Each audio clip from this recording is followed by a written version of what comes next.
Good evening, Cryptid fans. What a show we have tonight. Man, oh man, oh man. So I guess to kick off here, everybody knows who Al Santariga is, and he has a list of achievements as long as the milking parlor line at Jeff's Farm. So, but it's quite extensive. But anyway, how you doing tonight, there, Jeff Aka Milkman? Well, I'm here. It's been a long day working on stuff and handling animals, and Thank you for your enthusiasm. Anyway, of course, Al, we're going to be hearing from you shortly. How are you doing, sir? Doing good. Thank you, gentlemen, for having me. It's my pleasure to be here. It's our pleasure to have you, believe me. It's going to be an awesome show. We can't wait to hear all the good stuff. And we got some really cool videos to show tonight and some photos from Al. So it's going to be pretty cool. Mr. Blaylock, how are you, sir? I'm doing pretty good. You're doing pretty good. So, yes, sir. Just a little while ago, we found out some horrible news from the Bigfoot world, our friends and family. David, I'm just going to let you speak from here on that. Okay. So, yeah, it was reported that Christy Leslie, our close friend, passed away today. And I believe it was today. I just know she has passed away. And so I know she was really loved. She was kind of one of those hard cookies. She was tough in her own way, but she was very loving and very thoughtful and kind. And I finally got to meet her at the LBL this last spring, not this spring, but last spring. And so that was good to finally meet her. And me and Dee Dee, we just fell in love with her and spent some good time with her. And so it was kind of crushing and shocking. And so I thought maybe that, give the family and her friends and her relatives, our hearts go out to them first and foremost. And the Bigfoot world and Sawdust Beast, I know that's where we both got our roots from, through them. And so I just thought maybe we could have a moment of silence in memory of her, and maybe we can carry on with the show. Yeah.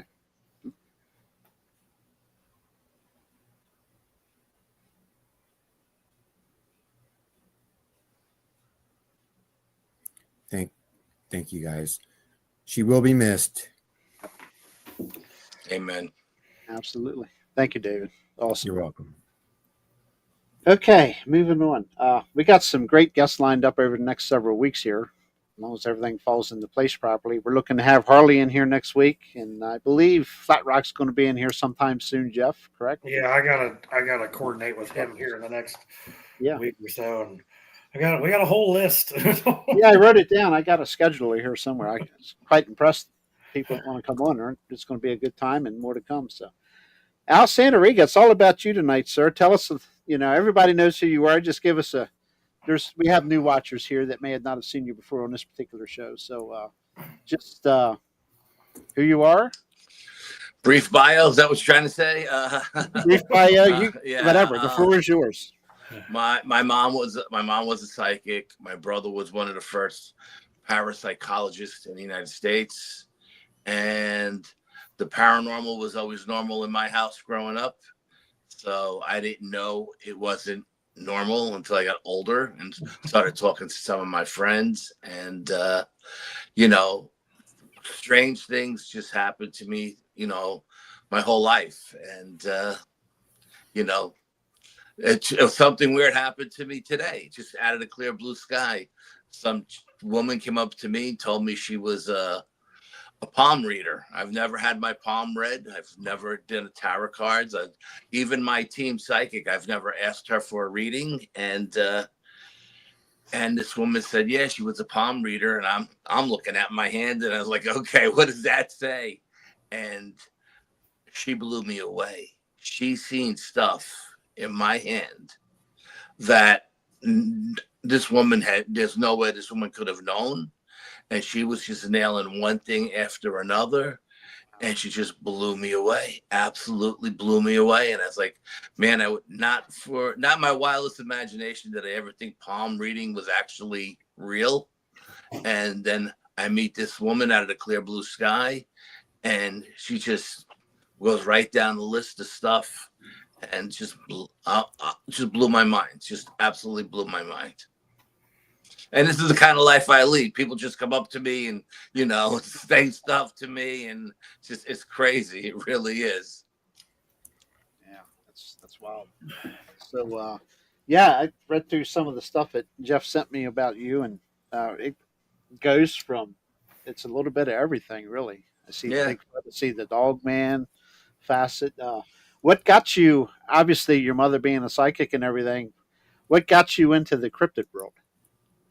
Oh, just my brother. My brother had like a library of stuff in his room, his books, and as soon as he was finished reading it, I read it. And back in the 70s, it was basically cryptids were what we call the rake now.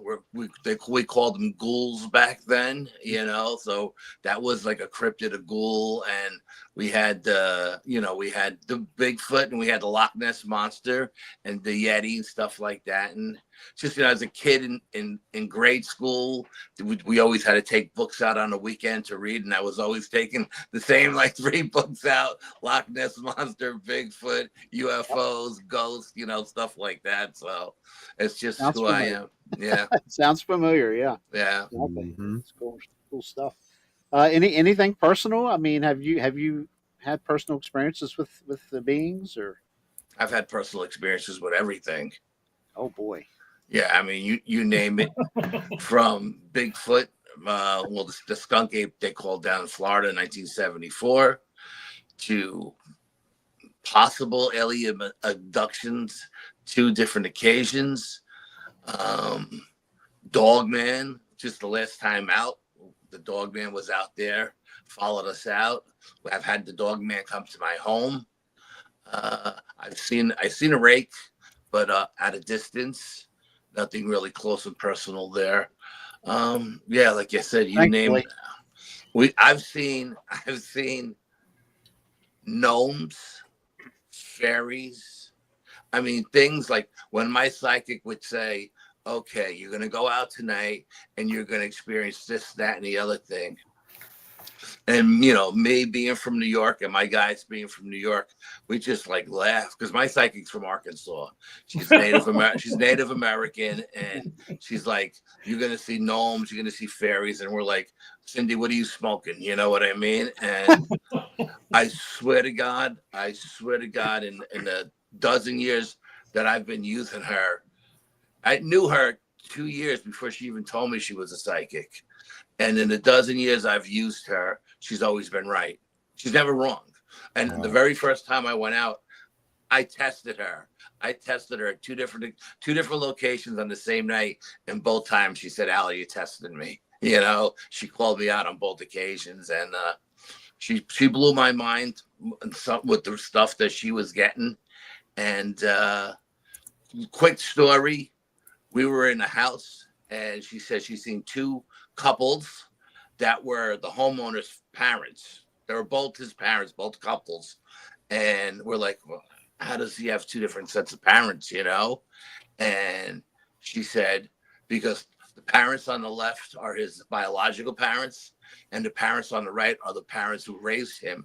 And I turned to the homeowner and I said, "Were you adopted?" And he's like, "Yeah, I was adopted."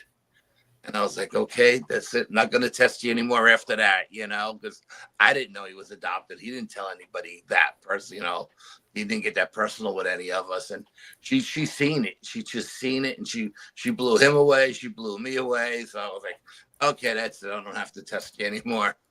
But she says the craziest things. We were in a time-space continuum one time where we thought there was people coming out at us, and no one showed up, and we called her and she said we were in a time-space continuum and those people weren't going to be there till the next day. Just crazy stuff. I can't even make this crap up if I tried. Wow. Yeah, that's interesting. That is. Yeah. It's interesting. I see my blog Sunny 11 there says something about you a Bigfoot going underwater. It's one of your best Bigfoot stories. Oh, that was I'm the gonna, one in Florida. Yeah, I'm gonna have to hear about that real quick. that's not a quick story. That's okay. You got plenty of time. There was It's all good. so much stuff that happened in that personal experience. She's talking about the one down in Davie, Florida, in 1974. Was visiting my sister down at me and my cousin Anthony. We were sent down to Florida every year. It was like our summer camp. And my brother-in-law would put us to work around the house, painting, cut grass, popcorn, ceilings, whatever needed to be done. And but we had dirt bikes, we had guns, we had an in-ground pool, we had it pretty good. And she was living in a development called Sunshine Acres. It was right on the cusp of the Everglades, and we were surrounded by canals. And one night, my cousin Anthony and I were up late watching wrestling, and we went to bed, and we were sleeping in her sunroom. She had a queen size bed with this giant picture window. It was like 4x8, and we see this giant shadow go by the front of the house, and she had 2 canine German Shepherds, and they started to go nuts. As soon as the dogs went nuts, we started smelling a horrible smell. So I got up, I put the dogs in the garage, because my brother-in-law, being an ex-Marine, he didn't want to hear it. He wanted to sleep when he wanted to sleep. And so I peeked out the window. After I peeked out the window, like at the bottom of the shade, to see what was out in the driveway, because the house was fenced in on 3 sides with a 6-foot fence, but the front was wide open with a circular driveway with a fountain. And I peeked out the front window, and standing maybe 20 feet in the middle from the window, with the sensor lights right on it, was this thing that I could only describe as a monster. It was 9 feet tall, 900 pounds, probably more than that, but I would say 900 pounds. And it had red eyes. I don't know if that was from the sensor lights being on, but hindsight being 2020, it seen its reflection in the big picture window, and I think it thought it was another skunk ape, and it did this like incredible Hulk flex and scream, and I thought it seen me peeking out the bottom of the window, and I was like, oh, almost fell backwards, and then it started to walk along the side of the house where there wasn't the development. There was a horse rancher at one end, a cattle rancher on the other, and a couple of houses scattered about.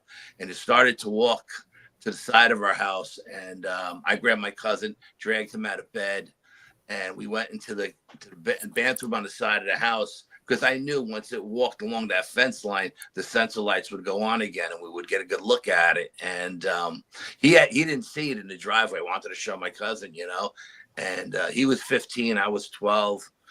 And as it was walking along the fence line, the whole time it was walking along the fence line, it was looking right at us. And we were in the bathroom with the lights off, with a black screen, with a tinted window glass, and it was looking right at us like it could see us. And at one point it stopped. They grabbed the wild watermelon, it took a bite out of it, dropped the nubs, and started walking towards the back of the house. And me and my cousin ran out to the patio in the back. She had a screened-in patio, and we were waiting for it to pass the back of the house, because we knew the lights would go on back there. Mm-hmm. And it went to the back, and behind our house, our neighbor had a man-made lake, and it squatted down and it drank the water out of the lake. And then it went off into the swamp where we used to have our bonfires and ride our dirt bikes and do our shooting and everything with our guns and everything. And it just started going off screaming to high heaven. And next morning, we told my sister, my brother-in-law, what we seen, what we experienced. And they said, oh, it's the skunk ape. And, like being from New York, we never heard of anything called the skunk ape, And we thought my brother-in-law was pulling our chain, like, yes, skunk ape, what's a skunk ape, And my sister tried to explain to us that it's like the Florida version of Bigfoot. But, back then, everybody thought Bigfoot was in the Pacific Northwest, And so I wasn't buying it. I totally wasn't buying the story. And when we went out in the afternoon to hang out with our friends from the neighborhood in the swamp, I started asking around, and everybody's like, yeah, when it gets hot like this, it comes around. Like, it was no big deal, you know. But that particular summer, there was a drought in South Florida. There was fires in the Everglades. They were pushing all the animals in, you know. And so that night went by, and then about a week later, my brother-in-law owned an Italian restaurant in town. Now, Davie was a real cowboy town, no sidewalks. The biggest thing that happened there was the rodeo on the 4th of July. So, you know, of course, we went to the rodeo, and my brother-in-law came home one night and he used to bring in home all the burnt pizzas from the restaurant. That was like our midnight snack. And we would go out in the patio and we'd eat pizza. And my brother-in-law and my sister were out there with us, and we're talking, just shooting the breeze, and we heard like a 30-30 going off, you know.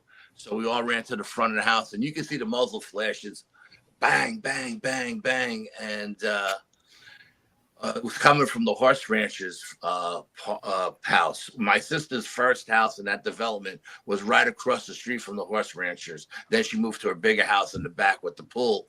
So my brother said, jump on the dirt bikes, go see what happened. So we jumped on our dirt bikes and we went out there, and the whole neighborhood was out. And I was talking to my friend whose father owned the horse ranches. We used to go there and shovel shit to make a few dollars to buy beer, you know. No, I mean, we were kids, you know, or sometimes we would take tours out in the swamps. If you didn't have anybody to take a tour out, the horses knew where they were going. All we had to do was ride point and ride in the back, and the horses knew where they were going. And so I go down there, we're talking to our friend, and we're saying, what's going on? And he said, yeah, the skunk ape. His father had just brought a horse in from Montana or Wyoming or something, like a wild Mustang. And he couldn't put him in the stalls because they would kick, and it made all the other horses nervous. So he left him out in the corral, and he had a Seminole Indian coming every day to work him, you know.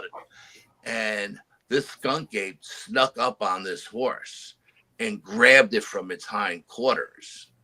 And I guess the way the Native American explained it, the horse must have kicked out and jumped the corral. And once they got into the pasture, by then, all the confusion, all the noise, the rancher was out there blasting away with the 30-30. And the next day we go back down there, because now, you know, the sheriff, they call the sheriff and everything. Next day we go down there, this Native American goes out to the pasture, he brings the horse back in. And when they brought the horse back in, the horse had handprints on its hind quarters, not claw marks, handprints. Like if I was to grab you around your wrist and squeeze as hard as I could, that's what it had on its hind quarters. And you know, and of course the horse rancher was going absolutely nuts because he just got the horse from out west. And so the sheriff was like, okay, we'll pick up the patrols in the neighborhood. You guys are on the outskirts and this, that, and the other thing. So a week or two goes by. It's been pretty quiet. You know, the skunk ape hasn't been coming around. You could hear him in the swamp going off once in a blue moon. So then my brother-in-law and my sister had friends fly down from New York. And they were taking them down to Miami for dinner and dancing for the night. And they said, okay, you guys are watching the kids. You know where the guns are. You got the dogs. Everything, you know, lock the house up. Okay. They got home around 2:00 in the morning. And, of course, the dogs ran to the front door to meet them. And we all went out to the driveway. We're sitting around the circle. And my brother-in-law just bought a brand new Lincoln Continental, like Mark III or 4 or something like that. It was a beautiful car. And so we're all sitting in the driveway talking, and he's saying, any action tonight, you know? And we're like, no, pretty quiet night. You know, no sooner than we say that, we hear this blood-curdling scream that just sent chills down your back. Freaked my sister out. She grabbed both dogs and ran in the house and locked the door. And my brother said, jump in the car. Let's go see what happened. Because right after we heard the scream, we seen a double-barrel shotgun go off. Boom. It was coming from the cattle rancher's property. So we jump in my brother-in-law's car. My cousin Anthony sitting in front. I'm in the back. I tell my brother-in-law, open up the sunroof. I'm hanging out the sunroof because I want a good view of what's going on. And just as we get to our corner, we get stuck behind a deputy, and he's doing like 2 miles an hour, and now he's going faster than that, but he's going slow, and he's got his spotlight to the left towards where the swamp was, because the swamp was to our left, and at the very far end of the development, you could see another car like doing a patrol. And you got to understand, Davie is a small town. It's like Mayberry, one cop, one deputy. That's it. Sheriff and the deputy. That's it. And as where everybody is looking left to see if we can see the skunk ape runs out of the darkness from the right, and the deputy hits him with his police car. And the car stopped like it hit an oak tree. Okay. Wow. And the skunk ape stumbled and took down a school crossing sign that was supposed to be unbendable up to like 250-mile-an-hour hurricane winds. Well, he pancaked this sign, boom, right? And we're sitting there, we're 5 feet behind the deputy, and the deputy's car is just like totaled, and the skunk ape gets back up and it limps over to the deputy's car, and it looks down at the deputy. And at this point, my brother-in-law hits it with the high beam so we could get a really good look. Now, in the light, the creature looked black, but it had red tint to its hair, you know, and the creature looks down. It had canines too. And it looked down and it looked at the deputy and it screamed at him, and it did like a hammer punch at the front of the car. And when it did, the back of the car came off the ground. And back then, the shotguns were in between the passenger and the driver in the front seat. Didn't have them in the trunk like they do now. And the creature walks off into the swamp. The sheriff turns the corner. He comes down. He sees the car totaled. He asks, he's taking the deputy's statement. He's like, "Why didn't you shoot it, with the shotgun?" And the deputy just shook his head and said, "The shotgun wasn't big enough." It wasn't big enough. And so he's taking his report. He's taking our report as the witnesses to see what happened. And the cattle rancher comes racing up in his pickup truck. And he says, "Sheriff, you got to come back to my farm.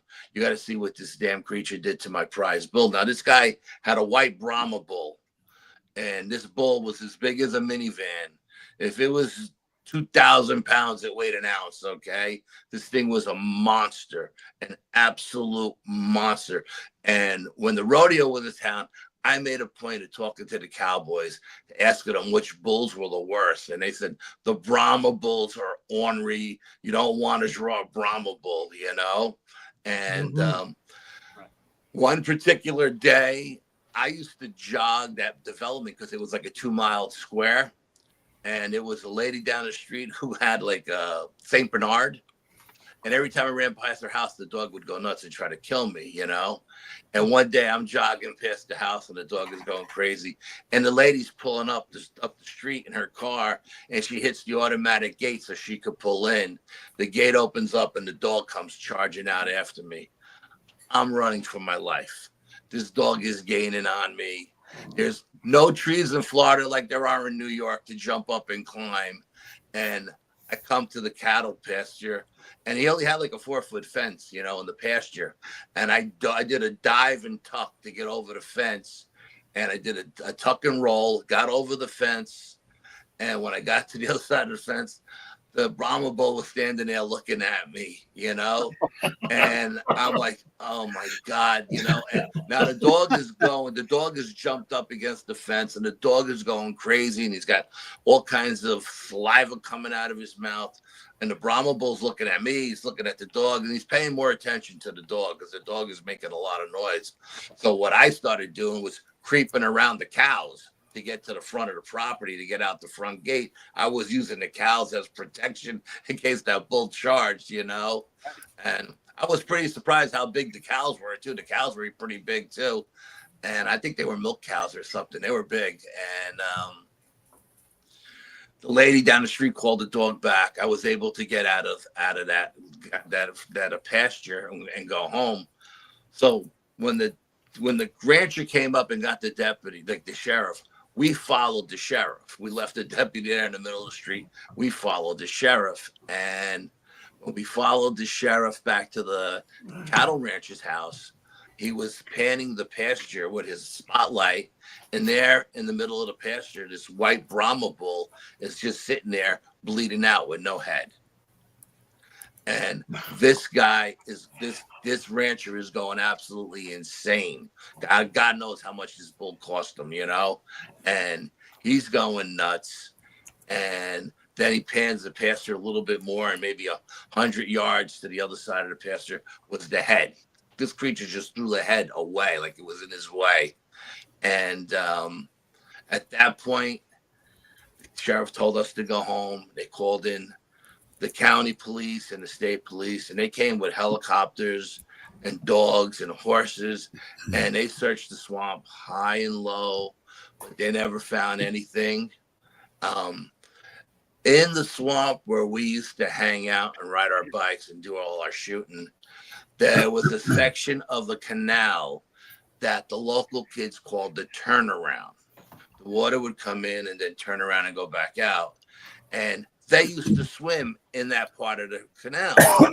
And they say, you can come swim in here. The alligators don't come in the turnaround. And I was like, are you people out of your mind? There's alligators all over this place. You know what I mean? Of course, the alligators are in the turnaround. But they were like, no, the alligators don't come in the turnaround. And I was like, wait, there's frogs, there's fish, there's turtles, there's all kinds of food. Why would the alligators go in there?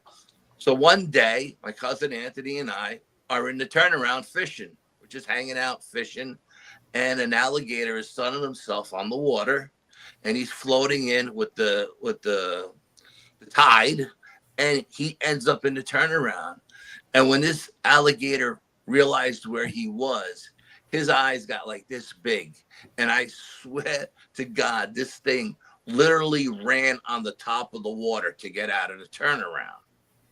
And my cousin and I just looked at each other like, did we just see that? Did this really happen? So I was talking to like one of my best friends, and we were talking about it. And he said, oh, you know, I think the skunk ape lives in lairs under the canals, because whenever they jump in the canals, the cops could never find them. He thinks that he thought there was a lair in the turnaround. And that's why the alligators didn't come in there. So one day he decided he was going to start jumping and swimming through the cattails looking for something. And he wanted me to come with him. I said, no, I'm not going in there. No, I'm not. First of all, I'm not drowning in the cattails. And number two, I'm not getting eaten by an alligator. And one point he found an opening, and he comes up and he tells me, I found this opening. You got to come in with me. You got to come in. I'm like, no, I'm not going in there, because it's probably an alligator den, and you're going to swim into it, and the alligator's going to eat you, you know? And he goes, listen, Al, I'm going in. Give me 5 minutes. If I'm not out in 5 minutes, race to my house and get my brothers. I said, okay. He swam in there, and it was getting late. I was like about 5 minutes. I was getting ready to jump on the bike and go to get his brothers when he came out. And when he came out of the water, he smelled to high heaven. He smelled like the skunk ape. And he was bouncing off the wall, like jumping up and down. He was really, really excited. He was flipping out. He's telling me, you got to come with me. You got to see this. This is amazing. And I'm like, no, because if your father woke up in the middle of the night to go to the bathroom and he seen a stranger in his house, your father would shoot him. What do you think these things are going to do if you pop your head up out of the water and they see you? They're going to pop your head off your shoulder, you know? And he's like, I swear to God, it opened up into a big cavern. He came up underneath some underground, right where we used to jump our bikes and everything. And he said there were other caverns, and it smelled to high heaven, and it burnt his eyes. And I knew this kid. I knew him for years, and I know he wasn't lying. And he wasn't that good an actor. There was no way he was that excited. And the smelled exactly like what we smelled the night the skunk ape walked past the house. And I think the reason why the skunk ape let out that smell was because the dogs went crazy. My sister had 225-pound canine German Shepherds, and they went nuts. And I think that was like a warning to them, you know? And so he said, he goes, Al, you got to make me a promise. I go, what's up? He says, we can't tell anybody about this. He says, because if we do, the government's going to come in here and level everything. They're going to blow up all these caverns. They're going to kill all these creatures, and they're going to destroy where we hang out and we ride our bikes and we shoot and this, that. And he goes, we can't tell anybody. So I said, listen, I'm not telling anybody. Don't worry about it. I'm not going to tell anybody about it, you know. And I didn't tell anybody except for my two best friends when I got back to New York. I told my two best friends. I didn't tell my brother. I didn't tell any of my family members because my cousin threatened me. He said, if you tell anybody, I'm going to kick your ass, because my family, the way they show love is by breaking your chops. And if I would have came home from Florida saying we seen the skunk ape, I would have never heard the end of it from my cousins and my uncles and everybody. So I didn't want to feel like fighting with my cousins. So I never told anybody. And like 40 years later, my brother decides to write a book, and he calls my sister and she says, call out. He's got stories. He'll tell you, you know. And then I told him, and he's like, why didn't you ever tell me? I said, because Anthony threatened to kick my ass. I didn't feel like fighting him, you know. My cousin Anthony was a big kid for 15 years old. He was a weightlifter, and he had a big back, you know. And I was like, I mean, I did martial arts, and we fought all the time, but I didn't want to fight him, you know. I didn't want to have to deal with that nonsense. And so I told my brother, and then, you know, I wrote it all up, and I put it on Dave Shealy's big skunk ape museum website. And this woman, Merilith, I think her name was, she was a BFRO a representative down in Florida. She calls me when she read it, you know, and we talked, and turned out she was the same age as I was back then. She lived in the next town over. She read all the reports of all the skunk apes all over the place. Her father had a mechanic shop in Davie, and her uncle was a cop in the next town over, Cooper City, I think it was called. And the uncle would go over to father's house, and he'd tell him all these stories, how they would have Peepin' Tom. They would go on Peepin' Tom calls thinking that there was a Peepin' Tom, and they would get there, and they would see a skunk ape, and the skunk ape would run and jump into the water and swim away in the canal. And what she did was she got all the reports from South Florida that summer, and she put them all in the BFRO website under my listing, the skunk ape listing. And she actually got a aerial shot of Sunshine Acres, and she marked off where the cattle ranchers was and the horse rancher and where our house was. And she just went above and beyond the call of duty. And I mean, if anybody wants to look it up, it's on the BFRO. I think it's called the South Florida Skunk Ape 1974 incident or something like that. But she was phenomenal, and she did a hell of a job on that. And we talked for hours, and then she hooked me up with Sibylla Irwin, and Sibylla did an artist rendering of my skunk ape, and they put that in the report as well. So yeah, it was crazy time. I told my cousin, I said, man, we got to deal with the thugs in the alleyway in the city when we, you know, we're hanging out in the neighborhoods, and we come to Florida to get killed by a monster, you know. It's just, yeah, I mean, when the first time Wes asked me, what did you think it was? I told him flat out, I said, I thought it was a monster. I thought it looked like King Kong to me, you know. It was surreal. It's just surreal. And when the deputy hit it with the police car, and it got up and it walked over to the police car, and it was like slow motion. It was like time stood still. It was just, at 12 years old, to experience that close. I mean, when it screamed in the driveway, I thought that picture window was going to come down on me. I could feel it in my chest, like coming through the window. And when it screamed at the deputy sheriff, and here I am hanging out of the sunroof of a Lincoln Continental, again, it hit me straight on, you know. It was just crazy summer. Yeah. Wow. Yeah, wow. Wow. Where do we go from there? Holy moly. Well, that's the one that Sonny was talking about. Yeah. Underwater thing. Yeah. Because you know, we always thought that once they got into the canals, they always got away. Everybody always thought they had something to do with caverns and stuff along the banks or something like that, you know. And this kid, he was a real rebel. He was like my age, but kid never wore shoes. He ran on gravel roads. He climbed fences with no shoes. Never had any problem. And he jumped in that water and he found it. I mean, Wow. he feels a lot of nerve for a 12-year-old kid to do that. I wasn't going in that water. Nope. No. Nope. No, thank you.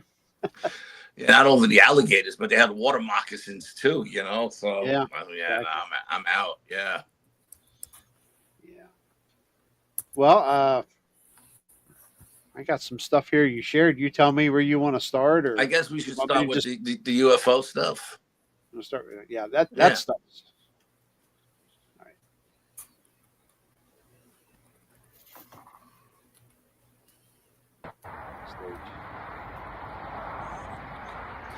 Now, the way this whole thing started is my wife was going to sit down on the couch to close the curtains, and she seen something out in the sky shining like really bright. I would have never seen it because I sit on the other side of the couch, but she didn't know what it was, and she asked me. She said, "Babe, what do you think this is?" And I went out and I looked at it, and it was like a yellowish color. It wasn't like that blue, white star kind of color. And I was like, I don't know what it is. It looks pretty low and it looks pretty big. So, me being me, the way I think, I always think anytime you see something like that in the sky, it's Venus, right? So on my phone, I have a star app. I have a planet app. When I do my telescope watching in the summertime, I know where the constellations are. I know where the planets are. So I went out there with my app and I pulled up all the constellations. I pointed it in that direction of the sky to see if there was anything there, and there wasn't. So then I went through all the planets. I started with Venus, and I went through all the planets, and none of the planets were lining up where this thing was. So I filmed it with my phone, and I filmed it for like 5 minutes or so. It was really, really cold, and then I came inside and I watched it, and when you blow it up, to me, and I know it's weird, it sounds stupid what I'm going to say, but if you blow that up and you enlarge that, it looks like a germ underneath the microscope to me, spinning around. Okay, that's what it looks like. So then I came inside, closed the curtains, didn't think anything of it. A week went by and it was nowhere to be found. And then all of a sudden one night I'm taking out the trash and there it is. And I filmed it again just to see if it was the same exact thing, So I'm filming it again with my phone. The second time I ran inside, I got my tactical flashlight. I did like a little Morse code and it started to come in. And when I put the flashlight down, it backed off. So then another week went by. Again, it wasn't around. I'm running out to get the mail one night, and there it is. So I film it again. I'm filming it again, and I'm doing my Morse code stuff with it, and there's really nothing happening, and it's just.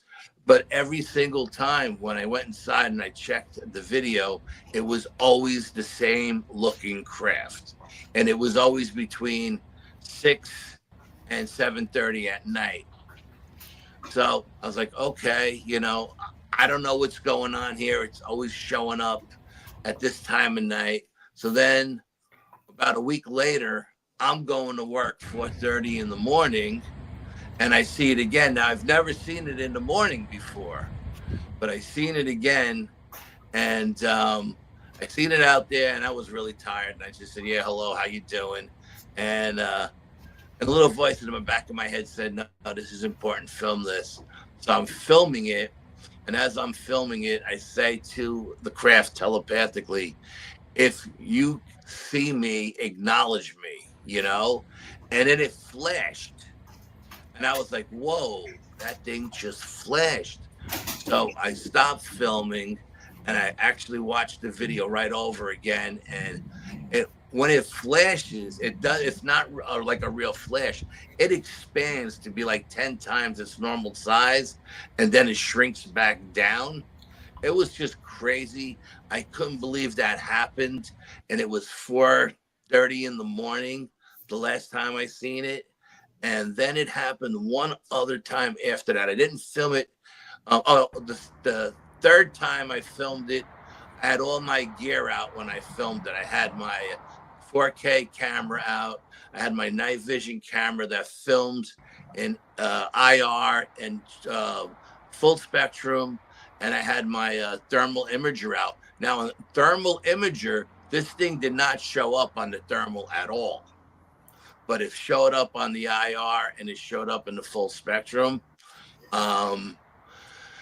But the last time it showed up, I had my 1500 luma flashlight with me, and I was doing a Morse code, and I just said, I'm going to leave this flashlight on this thing for like 10 minutes just to see what it does.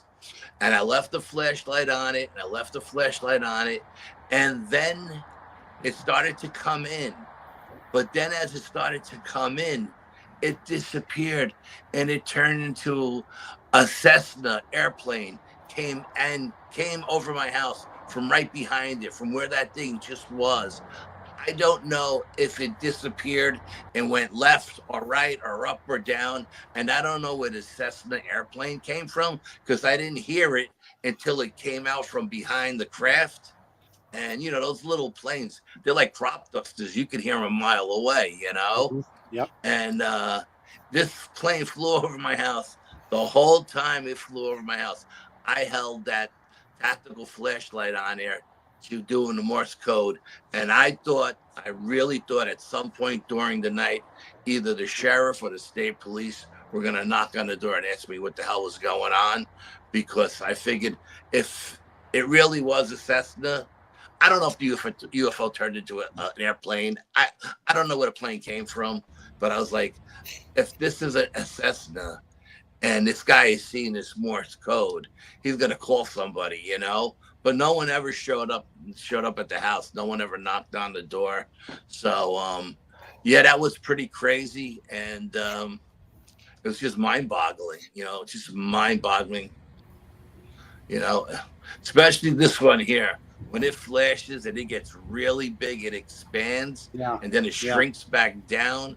Just totally blew my. Now we've done. Look at that. We've done CE5s where we called in crafts and we had them do maneuvers for us and everything, and we've had them flash. We've had them flare. We had one flash so bright that it looked like it was daytime out. Okay, but never have I ever had the telepathic communications with it where I asked it to do something telepathically and it did, you know? Wow. Yeah, that was crazy. Absolutely nuts. And where was this? Where was this? My front deck.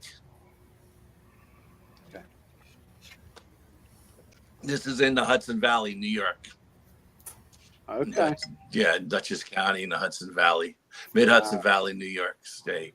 Yeah. Man. I mean, and every single time it came, it was like 7 degrees outside. It was freezing every single time. And I stood out there. And the time it flashed, I was so tired. It was 4:30 in the morning. I was going to work. I was like, yeah, how you doing? I got no time for you tonight, you know? And like I said, then I heard that little voice in the back of my head said, no, pay attention to this. It's important. Film it, because I wasn't going to film it anymore, you know? How many times are you going to film the same thing, you know? And then the thought came to me, ask it if it could acknowledge you. And so I did, and it did acknowledge me. And I was like, mind blown. Just my mind was blown. Wow. Yeah. That's crazy. And I had the Discovery Channel contact me. They want to use it in one of their episodes for something, you know? So I was like, yeah, you know, whenever you're ready, call me back, you know, send me a contract or something. Well, let me read it over. Yeah, we'll see what we could do, you know? So we'll see what happens if they use it or not. But that was nuts. I mean, just absolutely. And my cousin called me yesterday. She lives a couple of miles away from me, and she filmed the same thing in the sky. She filmed the same exact thing, you know, but she's a little bit to the northwest of me. And she's like, because I sent it to her because Her son is the one who comes out with me squatching. And I sent it to him. I said, show your parents, you know. And then my cousin called me back, his mother, and she said, this is the same thing you got. And I said, send me the video. Let me see. And I was like, yeah, it has that same circular thing with the different colors going through it and everything's just absolutely crazy. Yeah, there's no mistaking those videos. That is freaking awesome footage. That is great footage. Yeah, man. And I would have never seen it because I sit on the north end of the couch and my wife sits on the south end, and that's where our front windows are. And she was going to close the curtain and she seen this big bright thing in the sky. And she's like, what's that? And I was like, I don't know. Let me go see. I told her it's probably Venus, you know. It's always Venus, you know. So but when I pulled up my app and I went through all the planets and then I went through the constellations, nothing was in that particular part of the sky at that time, you know. So I know it wasn't any of the planets or anything like that. And when was this? Roughly? No, I think it was in November. It was either end of November, beginning of December, because I had just did the Western Connecticut UFO conference. I had just done it like in the end of October. And it was right after the conference. I said, man, I wish I would have had this video for the conference, you know? So it's been very recent. Wow. Yeah, it was recent. That's awesome. Yeah, no, I think it's amazing just to have that kind of acknowledgement and have it flash like that, you know? Yeah. Man, that's cool. It looks like that one they show on like YouTube and stuff that it's like got those weird energy kind of shooting off the edge of it and stuff like that, and the different colors. To the naked eye, it looked like that. And in the still shots that I have of it, you could almost see like a triangle shape with a dome going through it, like from top to bottom. Yeah, it doesn't. When my wife looked at it, the second time it showed up. No, the third time I pulled out my binocular, like high power binoculars that I use for the range, right? When I'm shooting 300 yards down range, I can't see what I'm doing. I'm old. And I told my wife, I said, here, look at it. Tell me what you see. And because when you look at it with the naked eye, it looks like a gold star. Okay. She looked at it through the high powered binoculars and she's like, it's got tentacles hanging down. I'm like, what are you talking about? It has tentacles hanging out. She goes, you don't believe me? Look. So I grabbed the binoculars and I looked. But when I looked, the tentacles were up like this, pointing to the west. They weren't pointing straight down. And I was like, what the hell is this thing, you know? It's just, and like I said, in the still shots, it looks like a triangle with a globe that goes through both sides. I don't know. I have no clue what it is. Did it look like when it had the tentacles? Did it look like a bean? It looked like a squid. Yeah, that's what I was picturing. Yeah, that's what it looked like, a squid. Yeah. Crazy. I mean, every time you looked at it through something different, it looked different. The movie Men in Black is coming to life. It's coming to real life. Exactly. If you remember, there's a part in there that he thanked the one something about congratulations, you had a squid. Yeah. It shot into his hand. Or Yeah. But I mean, it's just mind-boggling. Honest to God, I don't know what it is. And this was all just before, I would say maybe a month before all the craziness happened with all the drones in Jersey and everything. You know, so I know what I was experiencing here had nothing to do with what was going on in Jersey. Yeah. Wow. I don't know what to say, but that is some very intriguing footage. Yeah, it was. It just blew my mind. That's for sure. I'm sure Discovery will definitely be calling you back. and I'll be brutally honest. I haven't even pulled out the SD card from the thermal, or not the. No, it's not. There's nothing on the thermal because it didn't show in thermal. The full spectrum and the IR camera. I'm dying to see what it's going to look like yeah, on the computer in that image. You know what I mean? Yeah, right. I mean, because they look different in every photograph. You know. Mhm. That is very interesting. How about that, Jeffrey? Pretty good. I thought you were snoozing. Now, Okay, I was getting I ready. like I was getting ready to zoom in on you, but go ahead. Yeah. I like what Twisted said. Twisted said maybe it's like a cryptid tracker. That's a pretty interesting idea. I didn't see that. They said it a Actually, couple times. oh, really? I'm sorry. I'm glued to listening now. I apologize, chat. It's pretty interesting. Yeah, there's an interesting comment there. Yeah, there you go. How do they shapeshift something that's material or whatever it is? Or Yeah, usually the stuff that shape shift is usually plasma. It's more of a plasma craft, you know what I mean? And it looks like almost like fire under glass, or one of those lava lamps, back from the 70s. But this didn't look like anything like that, It just didn't. Like I said, in the still shot, it looked like a triangle with a globe going through it. I don't know. That is crazy. Yeah, cryptid tracker. Because you go back to that story from on the Chestnut Ridge area of Pennsylvania, where a UFO was seen, a supposed UFO landed, and then these tall, hairy beings appeared. Mm-hmm. Makes you wonder if 1+1, doesn't equal 2 there, or 1, or whatever you want to say. It's weird.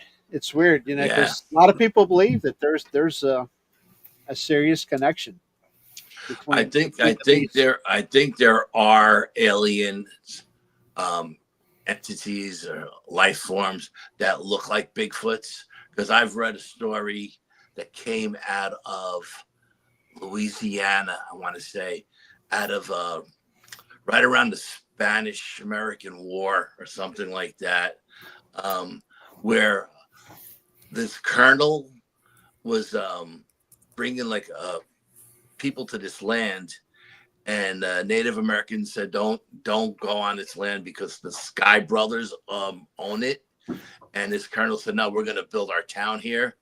And this UFO landed in the lake or a river or whatever it did, and these aliens that came out that looked like Bigfoots started killing people and destroying the town. And the colonel had to go to the nearest fort and get the soldiers, and they went and they hunted it. They went to hunt these things down, and it's all in this guy's diary, this colonel's diary. But the diary is in some museum in Louisiana, I believe. Yeah, crazy story. Yeah,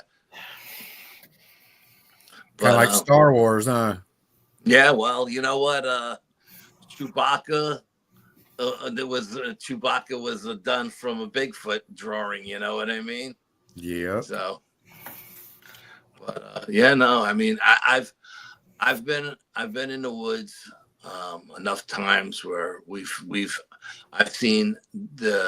I've had experiences with the Sasquatches, and at the same time had a UFO come overhead. But I've never seen one land in a lake or in a Bigfoot come out of it or anything like that.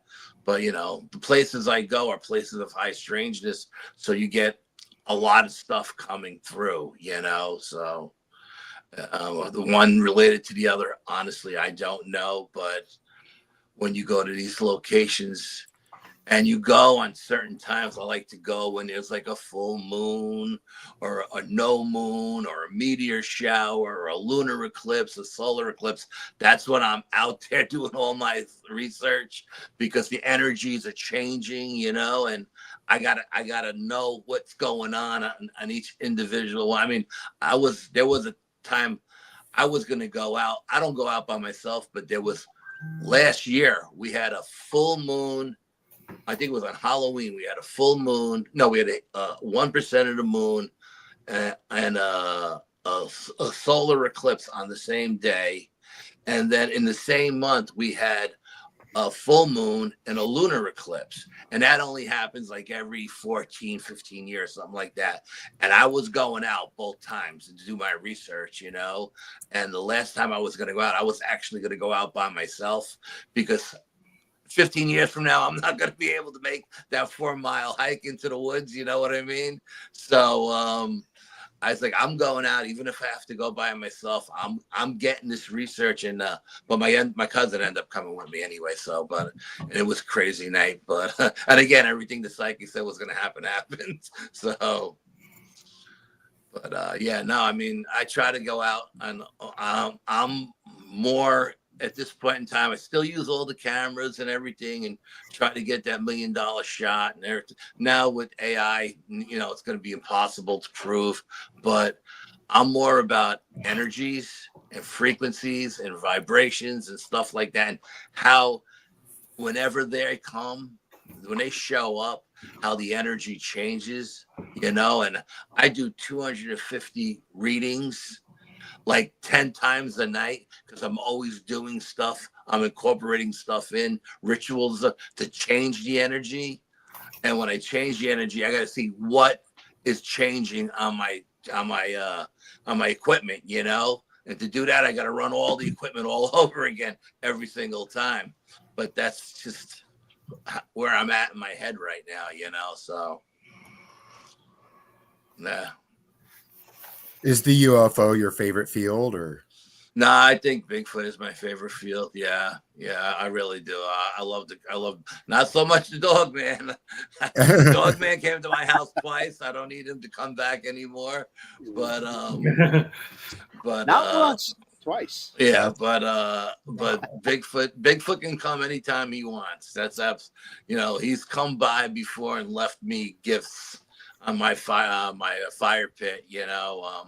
I have 100 acres of apple orchard behind my house, and I have 100 acres of wetland across the street, and they come out of the wetland. I think they hunt the deer out of the wetland, and they'll walk through my backyard. I've been in the backyard with the fire pit going and heard them walk through. You know, sometimes they'll walk through and you won't hear them, and sometimes they'll let you know they're there. You know what I mean? They'll bang on a shed or something, or do a tree knock or a rock knock, just to let you know, hey, we're passing through. But yeah, I really the locations that I research for the Bigfoots, I like to say that the clans there tolerate me. You know what I mean? So I've never had any bad experiences anywhere. I don't consider having rocks thrown at me or as a bad experience or anything like that. You know, I've never been chased out of the woods, like physically chased.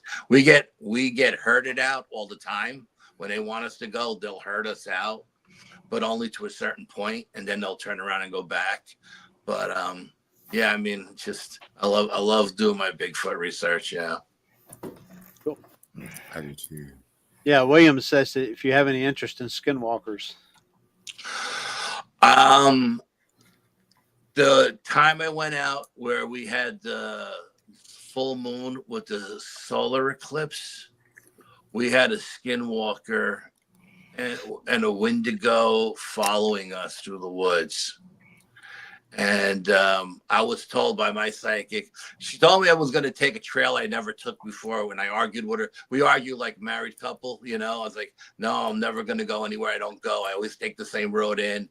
And of course, she was right. I ended up taking a trail that I never was on before. And she said, if you don't stay on the trail, you're going to put yourself in harm's way. And this is going to follow you, and that's going to follow you. And I'm like, what are you talking about? I've never heard of a skinwalker in New York State or a Wendigo in New York State. And she said, I'm telling you, tonight, the portal is open. She goes, as a matter of fact, she said there was going to be a skinwalker, a Wendigo, a rake, and a dog man all at the same location working together. And I told her, you're out of your mind. And she told me what color each one's eyes were going to be. And she was right. And I didn't tell my cousin when he came with me, you know. And we're walking on a trail that we've never been on before. And I'm focused on the trail. I'm trying to make sure, because he doesn't know what she told me. And we get to a fork in the road, and there's no no markings on any of the trees, like the Appalachian Trail this way or whatever. And my gut is screaming, go left, go left, go left. And I'm thinking, oh God, if I get this kid killed, you know what I mean? Then my family's never going to forgive me. And then I looked up. A little voice in my head said, look up. And when I looked up, about at the 7, 8 foot tree was bent over, pointing to the left. So we went left. And then every time we came to a fork in the road where there was no marking on the trees, we just looked up, and the Bigfoots had marked the trail. And I told my cousin, I said, this is a Bigfoot marker. This is telling us which way to go. And it was crazy because my cousin, you know, he's a 20-year-old kid, but he's very, very sensitive. And I don't really tell him a lot until we get to the location.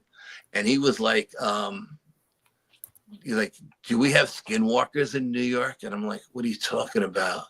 He goes, we're being followed by a skinwalker. And I was like, what in God's green name, God's green earth made you say that? And he goes, just turn around, cuz, and take a look.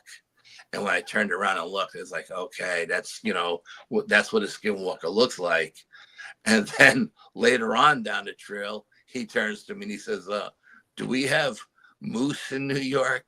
Because he's from the city, he just moved up to the country. And I go, yeah, but further up, not this far south. And he's like, then what's that thing behind us with the big antlers, you know? And that was the skinwalker. And I was like, I know that was the Wendigo. And I was like, I think that's a Wendigo. And but the kid is like rock solid. Nothing shakes him or anything. And we made it out of the woods the last 3 times, and we've come across some crazy stuff. And you know, he doesn't even think twice about doing it, you know. So he's impressed me, you know, being as sensitive as he is. And he had one point, I felt the fear like starting to rise through his body when we were out there. We were doing the investigation, and he pushed it back out. I felt him push his fear out of his body. He's like, no, you can't come in here tonight. And I was so impressed by that. I was like, wow, I can take this kid anywhere, you know? And like when we walked out the last time and we had the dog man following us, he wasn't even like, the dog man was like the last thing on his mind. And it's a 4-mile hike out. And I'm carrying a 60-pound pack. I'm 62 years old. I usually break every mile or 2 for water, you know? And I said, no, Sean, we're going to march out of here like soldiers. We're not stopping tonight, you know? And he's like, why? And I was like, because I didn't want that dog man to flank us and get in front of us, because there was only one trail out, you know what I mean? And it didn't even faze him. But if you get to the other pictures, we'll talk about the other photos too, because we found a nest, what I believe are nests. Okay. Let me, yeah, there's 3 other videos too. We can play them. Oh yeah, the videos. It's up to you. You want to do the pictures? We'll do. Yeah, do the pictures, and then we'll do the videos after that. All right. Let me get over here. I got 2 different screens to work with here.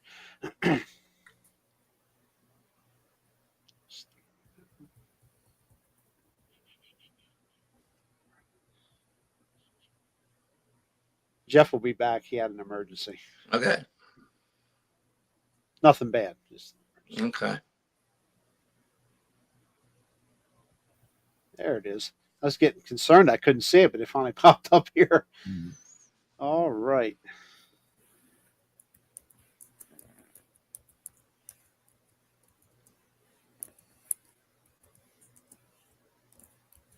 Okay. We'll start with that one. Yes. Now this what I call a nest is up on the western ridge of the sacred site where I go. Okay. Now I've never been up on the western ridge. I made a deal with the Sasquatch a dozen years ago that I wouldn't go up the ridge or over to their home range as long as they come down to visit me when I'm there. But recently I had telepathic communications with a white Sasquatch. He said his name was Alaric, and he was a king shaman, and he was an ancient one. That's what he said. And in my vision, he was waving me up the ridge, telling me to come up the ridge, And I was telling him, no, I made a deal that I don't go up the ridge with, with the other Sasquatches. And he's like, no, you're with me. You can come up the ridge, So me and Sean, when we went to the sacred site, we decided to go up the ridge. And as we got up the ridge, I was being pulled to my right. Sean was being pulled to his left. And the Western Ridge, I'm going to say, is a solid 200, maybe 300 yards long. And I thought from below, I thought the ridge was the peak. But once we got up there, the ridge went back like another 200 yards. It wasn't the peak, but it looks like the peak from down below. But when we're up there, I started noticing these big indentions in the ground, these circular indentions. And I was like, I'm thinking to myself, these look like nests. And then I stepped back and I started looking at the big picture, not knowing that at the same time, Sean was filming them as well, and he was calling them nests, and this is his third time out squatching, and he was calling them nests. And so then when I stepped back and I looked at the big picture, they were set up so strategically that each row was in between the row in front of it. So no matter what nest you were in, nobody was blocking your view of what was coming up over the Western Ridge, Yep. And I was like, these things are set up strategically. I mean, I would have loved to been able to dig down and see what was inside them, like what the bedding was, because they were all filled with leaves. And some of the nests were huge and some of the nests were small, but there was a whole bunch of them up there. And I was telling Sean, I was like, listen, I'm going to, teach you a little bit here. People are going to see these and they're going to claim that these were holes made by trees that fell, I said. But we took pictures of the area. There were no downed trees anywhere near it. There weren't any root balls sticking up out of the ground anywhere. And so I said, we're going to debunk that theory. And I said, other people are going to say, well, there were giant stones in these holes and they washed out from the rains. But again, we took photographs of the whole area. There were no giant stones that had rolled down off the ridge and were jammed up against any trees or anything that may have come out of these holes.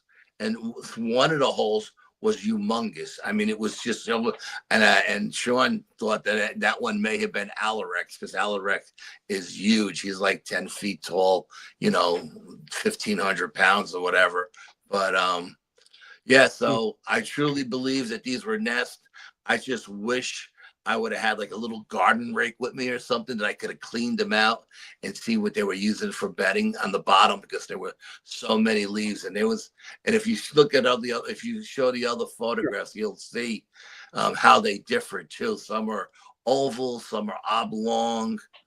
This is a big one. This was a big one that was oblong. And they were very strategically set up across the whole ridge.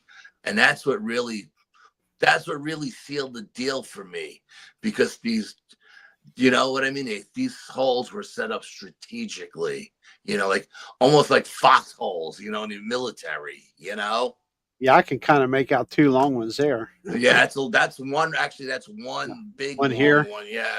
Here, it looks like it might be something here, unless I'm just. I don't know. It's just shadow, maybe light. I don't know what's up. I mean, I kind of stayed like right on top of them when we took the photographs. There's another one right in there. Yeah. That hole right there. Yeah. Wow. And like I said, there are no down trees, no root balls sticking up, no giant stones that rolled out of those holes. And and you can see how far the ridge goes back.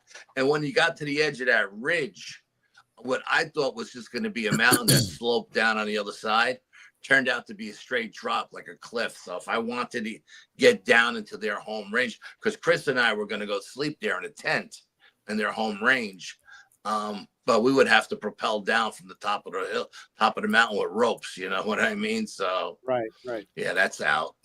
Unfortunately, my screen just cut off over there. Doggone it. Oh wow. Let me see. Let me try something different here. Get you have a couple here with that looks like RF meters or something. Oh, those were Chris asked me to do a Geiger counter There readings. it goes. It came back up. I'm sorry. Go ahead. He wanted me to do a Geiger counter reading at base camp, and he wanted me to do one up on the ridge to see what the difference was. And even at base camp, it was very, very low. You could see it was in the green. It was just normal ground radiation, and up on the ridge it was even lower, you know. So there wasn't any radiation, because they say when a portal opens up, the radiation level goes through the roof, you know. So like I said, we're always trying new experiments to open up portals, you know. So this was our way of knowing whether or not we've opened it. But you know, to be brutally honest, when a portal opens up, you'll feel that radiation start tingling in your mouth, your lips, your tongue, your teeth. Will you'll feel like almost like you have a metallic taste in your mouth. Your fingers will start to tingle, and that's the way I know it's opening up if I don't have my Geiger counter with me. Right. Okay. Yeah. That's interesting. Interesting information. Okay. Cool deal. Yeah. Now, Jeffrey's still gone. Okay. Let me start pulling up a couple of videos here real quick. We got 3 more videos. So Okay. Can I ask Al a question real quick? Absolutely, David.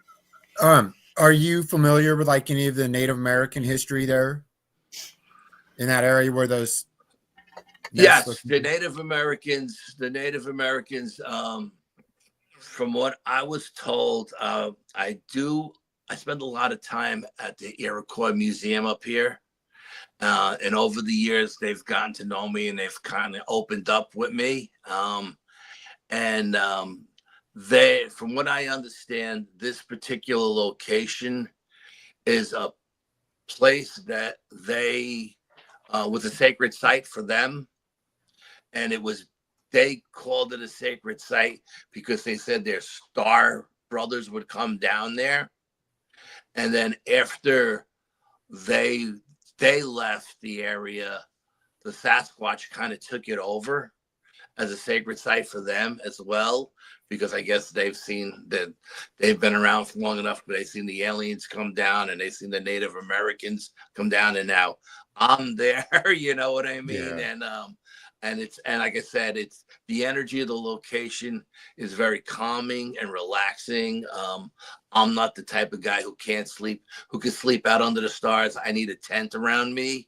But when I'm there, I can sleep underneath one of the arches and not worry about anything messing with me, because I know they're watching from a distance. Gotcha. And I believe, just one man's opinion, you can call me stupid if you'd like, that they would make sure that nothing is going to happen to me while I'm there. And so far, anything has ever happened to us there negative wise, by anything. And like I said, the last time we were there, one time we had an alien there that threw a rock and hit me in the back of my headlamp and put a dent in my headlamp. And we had shadow figures there. We had the Rake there, the Dogman there, the Wendigo, and the Skinwalker, and yet no one has come down into the sacred site because, again, Alaric, this white Sasquatch that I had communication with, he told me to go there before time and bound the site. So I bound the site. As a matter of fact, the day I was there binding it, I was talking to Chris Reinhardt on the phone, and something was hitting me with infrasound trying to make me stop. I had to go hide behind a giant oak tree to get out of the way of the infrasound. And it took me a little while to bounce back. And once I bounced back, I was able to bound the site. And it was all because of this portal's opening up and all of these things coming in, but nothing actually, like what the psychic said, the thing, if something comes in, it's something that can't do us any harm. But if we go out of it while these things are there, we put ourselves in harm's way, So. Very All right. interesting. Thank you, David. That's cool. You okay, Jeff? Welcome back. I'm good now. You sure? Yeah. Let's start here with this one. Oh, that's the coyote. Now, just before these coyotes went off, the dog man went off. Refilling again. As soon as we got Hearing there, all these coyotes starting to howl. we didn't even have our equipment out of the bags yet, and we were just using our cell phones. And I believe, if you listen closely, the dog man is in between those coyotes howling. But when he first went off by himself, he was so loud that it was crazy. And when the coyotes went off, the pack must have been so big that the woods was just amplified. It was coming up off the lake and over the top, because we're on a high plateau, and it was coming off over the top of the plateau. It was creepy as hell. I'll let it run. I'll play it again. Yeah, and I'll shut up. Yeah. Yeah, we'll see if we can hear it in between the yips. Yeah. It'll restart here in a minute. That first one didn't sound like a coyote. That first one didn't. No, it was big. It was way bigger. Yeah. Way bigger. Almost He's sounded still like talking. a wolf. Yeah, it was big. It was huge, that first one. Way bigger. Okay. Okay, we'll run that again. This time we'll try to see if we can hear something different in there. Volume's all the way up. Here we go.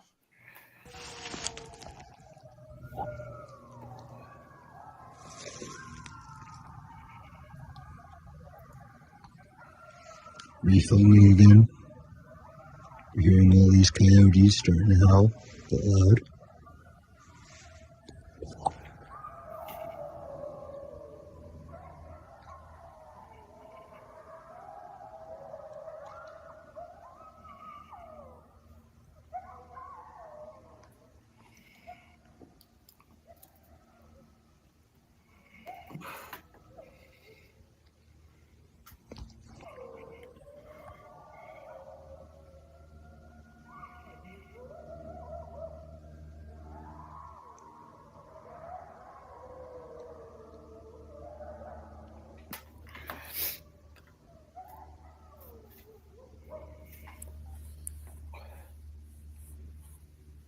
I wish I would have got that very first one.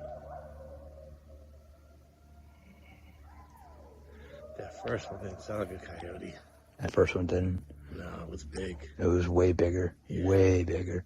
Almost sounded like a wolf. Yeah, it was big. It was huge, that first one. Way bigger.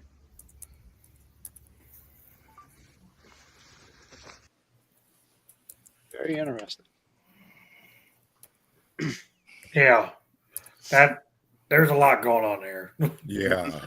Yeah, and when you listen to it here, the audio never does it any justice when you're there in the No. location. It's always so much louder and creepier and just crazy. I've been at location a million times, and only once have I ever seen a large pack of coyotes, not at that particular location, but maybe 3 miles south of that location. I had an experience once where the dogmen were killing the coyotes, but that night, that day, it was the dogman's turn. Yeah, it was just crazy, but I mean, it was so powerful. Yeah. It was just, and then they just, like, you didn't hear the coyotes in the woods at all. The dogman goes off, and then the woods just explode with all this yipping and howling and stuff. Just crazy. Yep, had that happen here in 2020. Did Couldn't you? believe what I was hearing. I was like, "Oh my god, it's so textbook to what I've seen on YouTube over and over again." You got to be kidding me, man! Couldn't believe it. Yeah, Yeah. and you could That's distinct the two. yeah. I knew whatever bark made the noise first. I knew it wasn't coyote. Yep. No, Yeah. Oh yeah, be I've coyote. heard plenty of those things, and when you hear something else, Oh, it stands out like a sore thumb, man. Yep. It really That's does. what happened to You know, us at David. Yeah. yeah, LBL. It was Yeah. crazy. I mean, I had the Ohio howl within about 40 yards of me, so Yeah. And that must have went right through you too. oh God, Lord, Yeah, like I said, the Dogman Den is on the east side of the woods. The Bigfoot stuff is on the west. When that Dogman went off, there's no doubt in my mind he was over by his den, which is a good mile away from us. And we're up on a high plateau, like another mile hike straight up. And when that thing went off, we felt it. It went through us like, holy crap. Yeah. Like you would have thought it was standing right in front of you and it wasn't even close to us. And then the woods just exploded with the coyotes just going nuts. Yeah. How do you think that they coexist? You think? I mean, obviously they do, but have you experienced or seen or know of any interactions between the two beings? Or I think the coyotes either follow the dog band to pick up the scraps. You know what I mean? I think they do the same thing with the Bigfoots. They'll follow them to pick up their scraps and stuff like that. I don't think it's working the other way where they're using the coyotes to do the hunting and then they're taking the coyotes' kills. I think it's just the opposite. I think the coyotes follow them around. Like the time the Bigfoots started killing the coyotes, we were up on the Appalachian Trail and we had a Bigfoot above us on a high ridge and one below us down in a holler. And they were communicating with one another, like whooping back and forth. And we were in between them, you know, and I don't know if they wanted to get together or what. But when we came off that ridge, we came down into the swamp. And when we got into the swamp, there was a large pack of coyotes in the swamp hunting. And then all of a sudden, the Bigfoots came charging from different directions and they just started killing the coyotes. So you could hear them smashing them against the tree, snapping their neck. At one point, I had a coyote running right towards me. He was the size of a German Shepherd. I swear to God, he's running towards me, but he's looking over his shoulder because something is chasing him. He's scared to death. This coyote hit me, sent me flying into the tree, and I dislocated my shoulder. And I'm laying there, and all my friends are all city slickers. And I tell everybody, don't run. We can't outrun. And they just took off running in every direction of the woods. And now I got to lean up against the tree and knock my shoulder back in because my shoulder is out and I'm in a lot of pain. And I hiked out of the woods, and then I came across a couple camping off the Appalachian Trail. And when they see me walking by, they came out. They was like, what's going on? Because the coyotes were yipping and they were running and they were screaming and they were crying. And I mean, you could feel them getting slammed on the dirt and everything. And I told the couple, I said, just stay in your tent. The coyotes are just running around, making a lot of noise. Just stay in the tent and nothing's going to happen to you. I said, I'm just working my way to the trailhead because that's where my car is. Because they were like, should we pack up and leave? And I was like, nah, I think you guys are good because you're far away and away from the swamp and everything is happening over there. And coyotes are running for their lives. They're not worried about you guys, you know. But that was a crazy night. Absolutely insane. Yeah. how about the two different big guys? I never seen the two big guys. I believe the one that was on the higher ridge was probably the male. He just sound bigger than the one in the holler. The holler may have been a female, you know, or a juvenile, like a teenager. Didn't come across to me as big as the other one. It was funny because once we got to one, we stopped at the top of the peak of the Appalachian Trail, and right at the top of the peak there was a broken branch, and none of the people I was with noticed it except me, because I know what I'm looking for. And one of the guys who was he was doing point, this kid Anthony, he came up to me and he says, I think we're being watched. He goes, and I think it's on that high ridge. And I go, yeah, I think so too. And then this other kid, O'Neill, he was on the back. He was at the end of the line. And all of a sudden you smelled a horrible smell come up from the holler and run across us.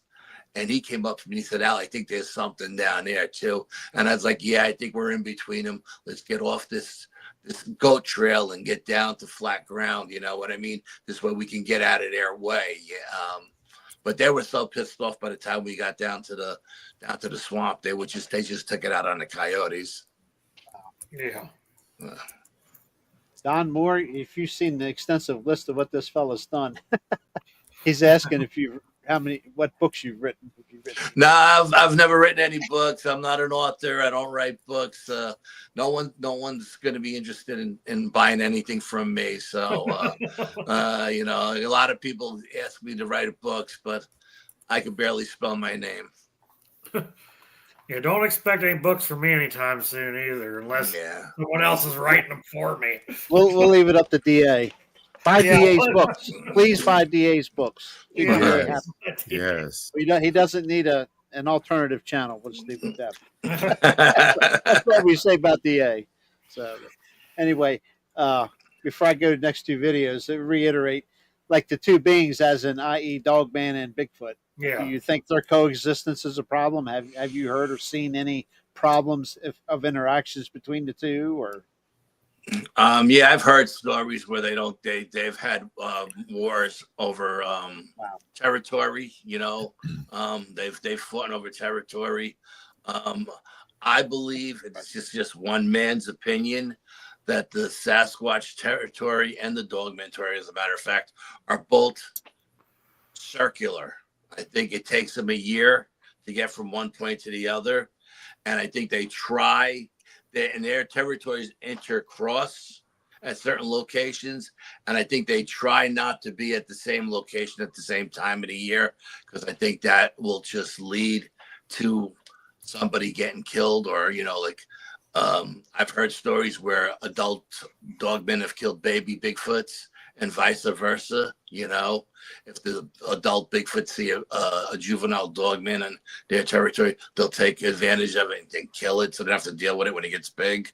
And that's just one man's opinion. I don't think they go from New York to Florida for the winter. You know, I think they stay here, but there are certain locations. Like I said, I have 5 different locations, and each clan is there at a different time.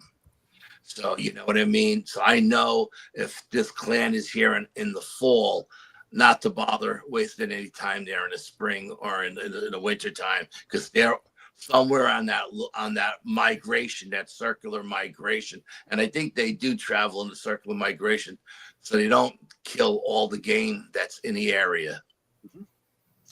And if that holds true, if we knew 100%, I can almost vouch and second what you just said for the couple of things that's happened here, and also something that's happened to me, which would make a perfect circle time frame work with a local campground here. Oh, really? Yeah. With what I'm thinking might have pointed ears. I don't know for sure. I can't prove that. I don't know. Yeah. But if it holds water with what you're saying, with what. Yeah, it's just because I've been to all of these locations at different times of the year just to see, of course, I'm curious. I want to see what's happening in the summer and the winter. And they're only there for certain times, So if they're not here, where are they? Well, a normal pack of wolves has 1,000 square acre, territory. So what do these creatures have, and how long does it take them to migrate that circle? Mm-hmm. Yeah. Yeah, I don't say a lot about it, but that time frame thing versus like here, October, November here. the other incident occurred earlier in the year at a place probably, I don't know, it's 20 minutes away, 25 minutes away, but at a different time of year. Yeah. If they are doing the circle, which and Yeah. it's been spoken of quite a bit that they travel. You know, Oh, dude, has it Yeah, been? Well, but I you don't got know. both Yeah. here, so but yeah, exactly, Jeff. You know, Jerry knows we've got them both because Jerry's only 5 miles from me, so Okay. it's and then it's David's interesting. all the way over on the west coast, so he's not. I was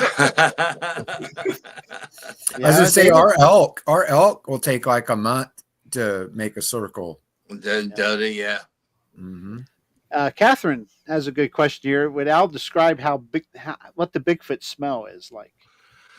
Catherine, that's a hard smell to describe. I always smell it. I try to keep it simple. I say it smells like 1,000 skunks all at once, but it's a nasty smell. And I mean, you know, people have described it as rotten flesh, wet dog, feces.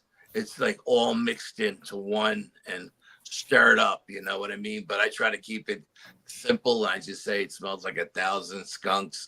But like I said, these creatures only let off that. I think they only let that scent off when they're trying to either warn you or get you out of an area, or if you surprise them, you know what I mean? I think it's a warning for you to like let you know without seeing them they're here, you know, and maybe you should leave, you know. Mm-hmm.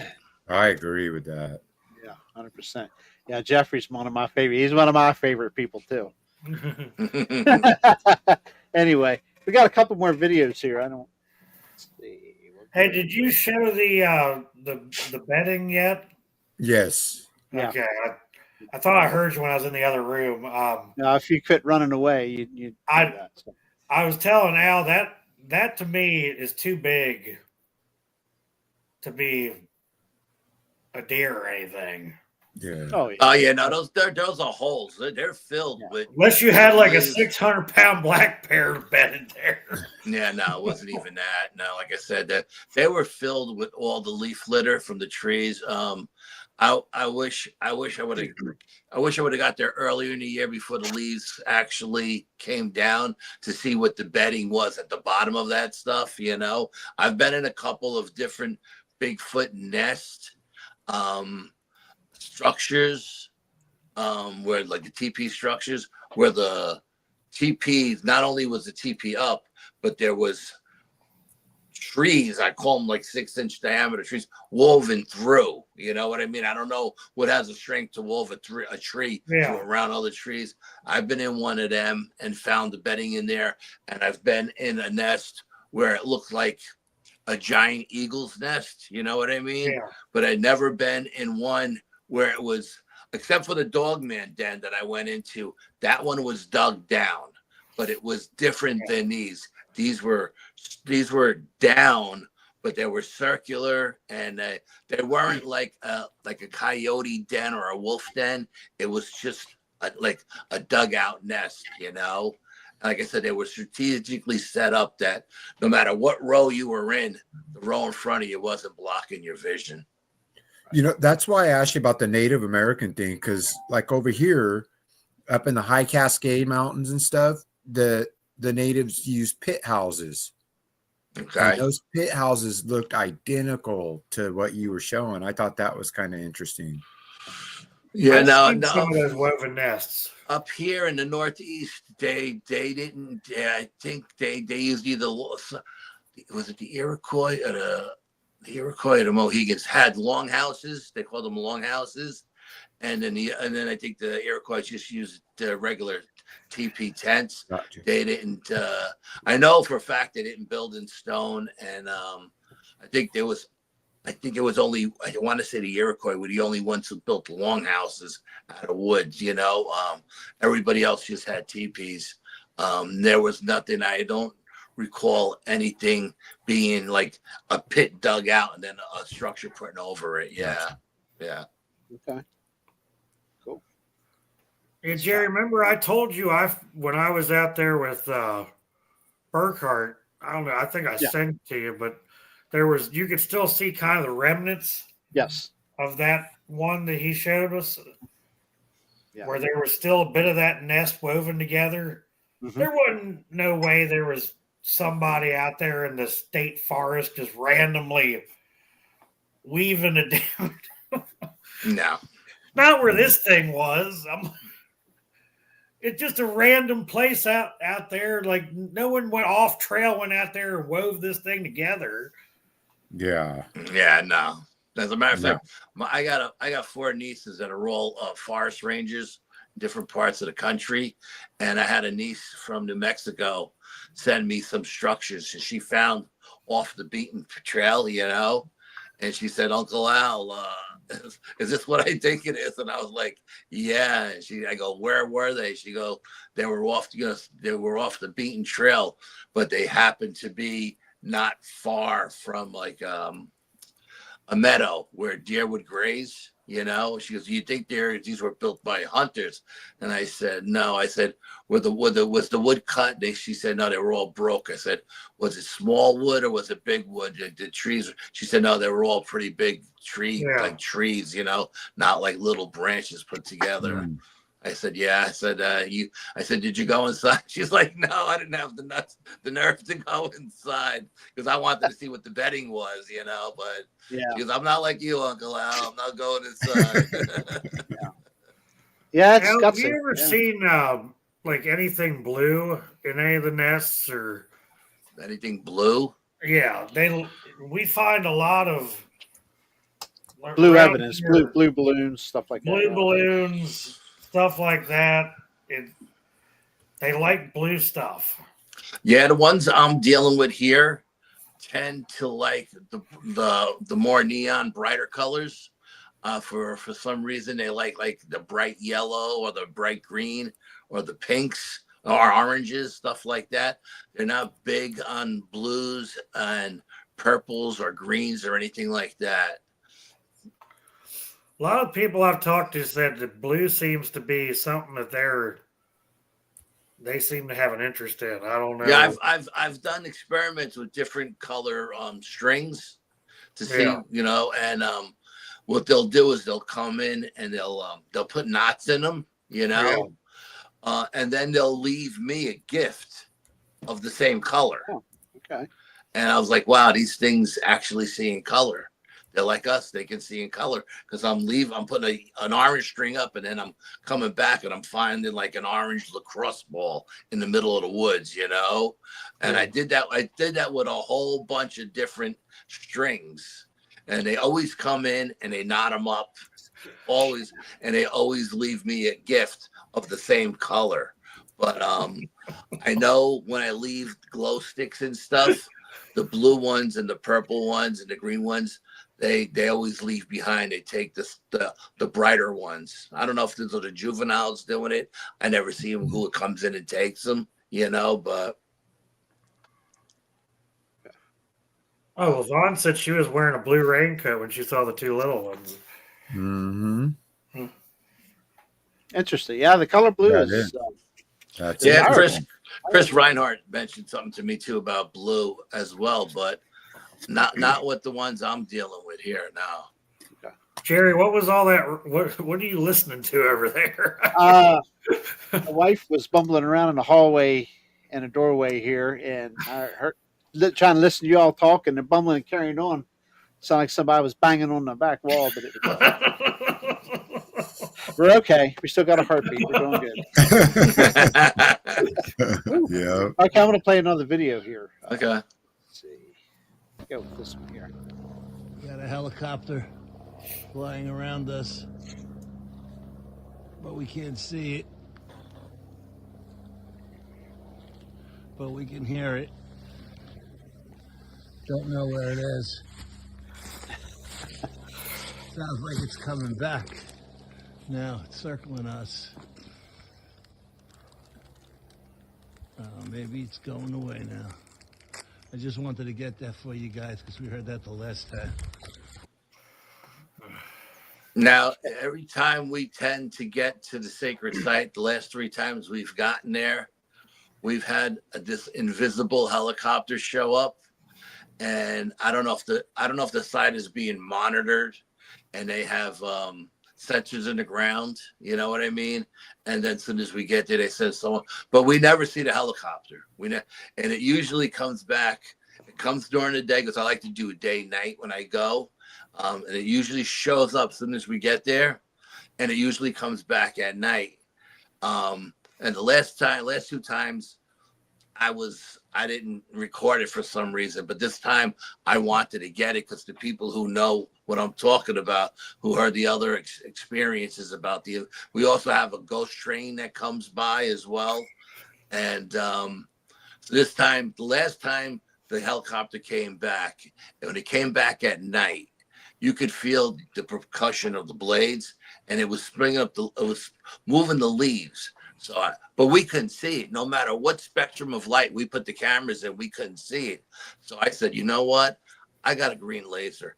I'm gonna find this thing, right? And I moved my laser through the whole sky, and the laser never hit anything. It just went to infinity, and I was like, what is going on? And how is that possible? I don't know. Don't ask me. I don't know.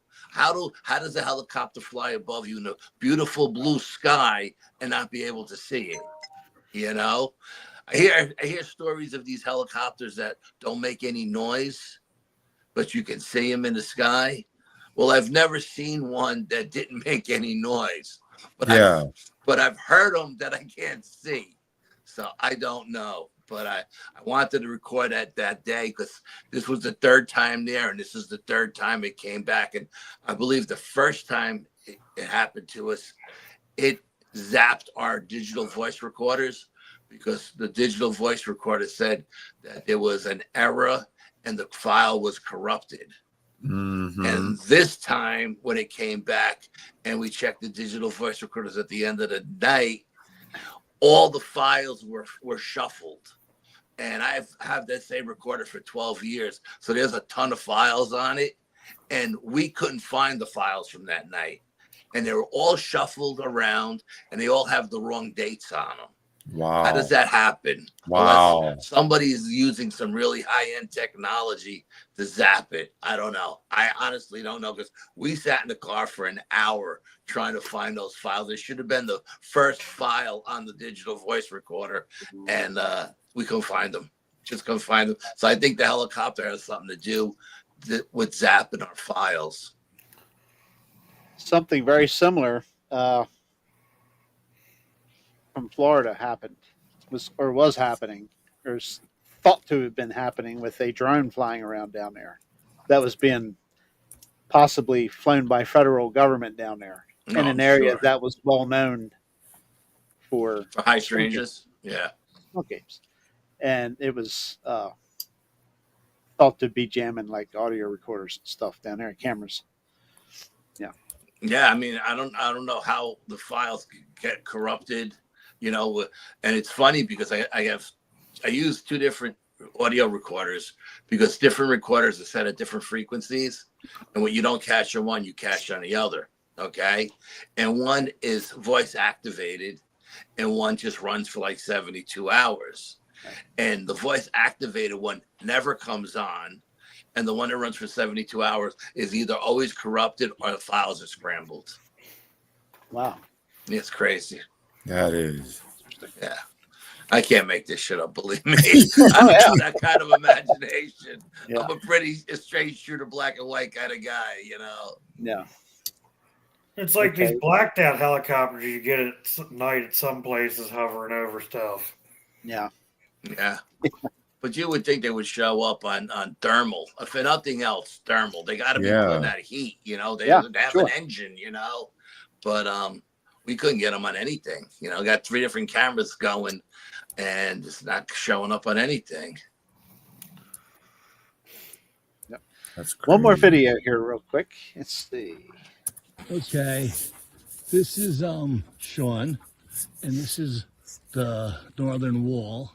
I believe This is where that creature jumped over the wall that night. We seen it the last time we were here, because you can see the wall is up on his side and the wall is up by Sean, but right in the center where that thing jumped over, and it sounded like a bulldozer going through the woods.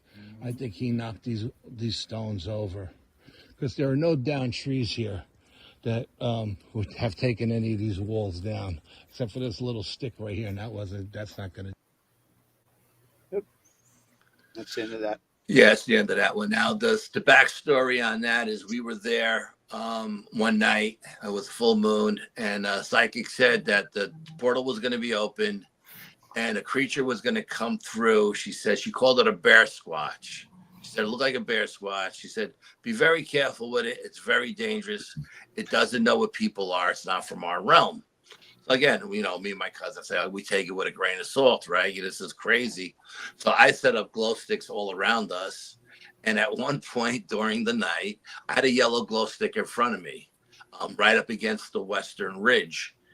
And at one point, I'm looking at that yellow glow stick and I noticed something wrong, but I can't figure out what's going on. So then the little light bulb in my head goes up and goes, why are there 3 yellow glow sticks at the western ridge? There was only one in the pack. So I go to Sean, look at this over here. Tell me what you see. So I see 3 yellow glow sticks. I said, okay, where'd the other 2 come from? There was only one in the pack because they're all different colors, And he goes, I don't know. I said, come on, let's go over and take a look and see what's going on. At this point, we hadn't seen the bear squatch or anything, and it was the furthest thing from our minds because, I really, like I said, when she tells me these crazy things, it takes a lot for me to, even though she's always right, it still takes a lot for me to believe her, And as we're walking over, we're about 50 yards away from the yellow glow stick. We get about 25 feet off our chairs and we're walking towards it, and 2 of the yellow glow sticks blink. So I stopped Sean. I go, okay, stop. Obviously they're not yellow glow sticks. We're looking at eyes. Pull out your machete. Pull out my machete, and let's get closer. And as we got closer, we had very powerful headlamps. They went from floods to spots. And they're real strong. I mean, they go for like 700 feet. So I told Sean, put them in the flood position. Let's light up as much of the woods as we can, right? I don't want to walk into anything. And as we got closer, the 2 yellow eyes started to rise. And it went up and up and up and up. And we're standing again. I stopped Sean. Now we're about maybe 50 feet away from it. And I stopped Sean, and we're standing there with our machetes in our hands. And we're both looking up at this thing, and it's 10 feet tall. It looked like it was 2,000 pounds. It was a beast. And we're looking up at this. And my cousin's like, okay, cuz, what do we do? I said, we back out of here slowly, And as we started to back out, it turned and ran north up the woods. And when it got to that wall, because it was nighttime, I thought it jumped over that wall and took down trees on the other side because it sounded like a bulldozer. So when we went back the 3rd time, I said, let's go check that wall. And when we got there, that wall was destroyed. And again, we filmed all around that wall to show there were no big trees that came down to take that wall down. You know what I mean?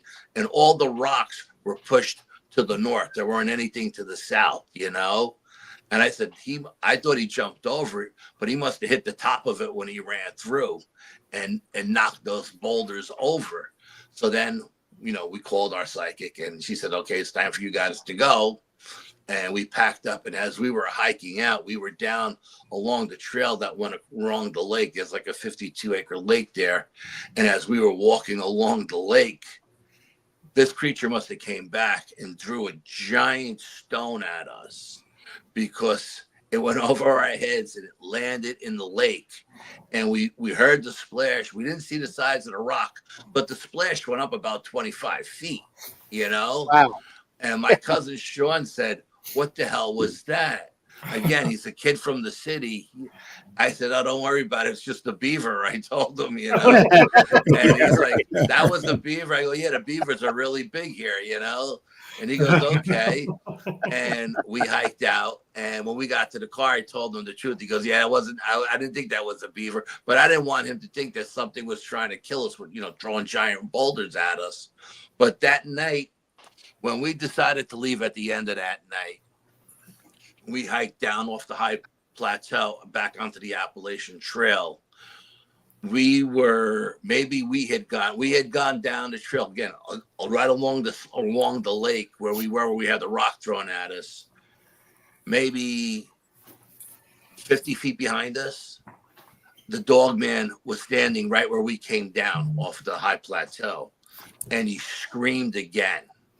And I mean, he screamed so loud that his scream went through my cousin's body, and then it went through my body. And I turned around to get a look because, like I said, our headlamps shoot like 700 feet, and I didn't see anything, but I felt it was right on the top of that hill where we came down and went down. I felt it was up there looking down at us, and it screamed down at us. I felt that was the way the energy came down at us. I didn't see it up there. I don't know if it hid behind a tree or jumped behind the wall. But that's when I turned to Sean and I said, okay, we're not stopping tonight.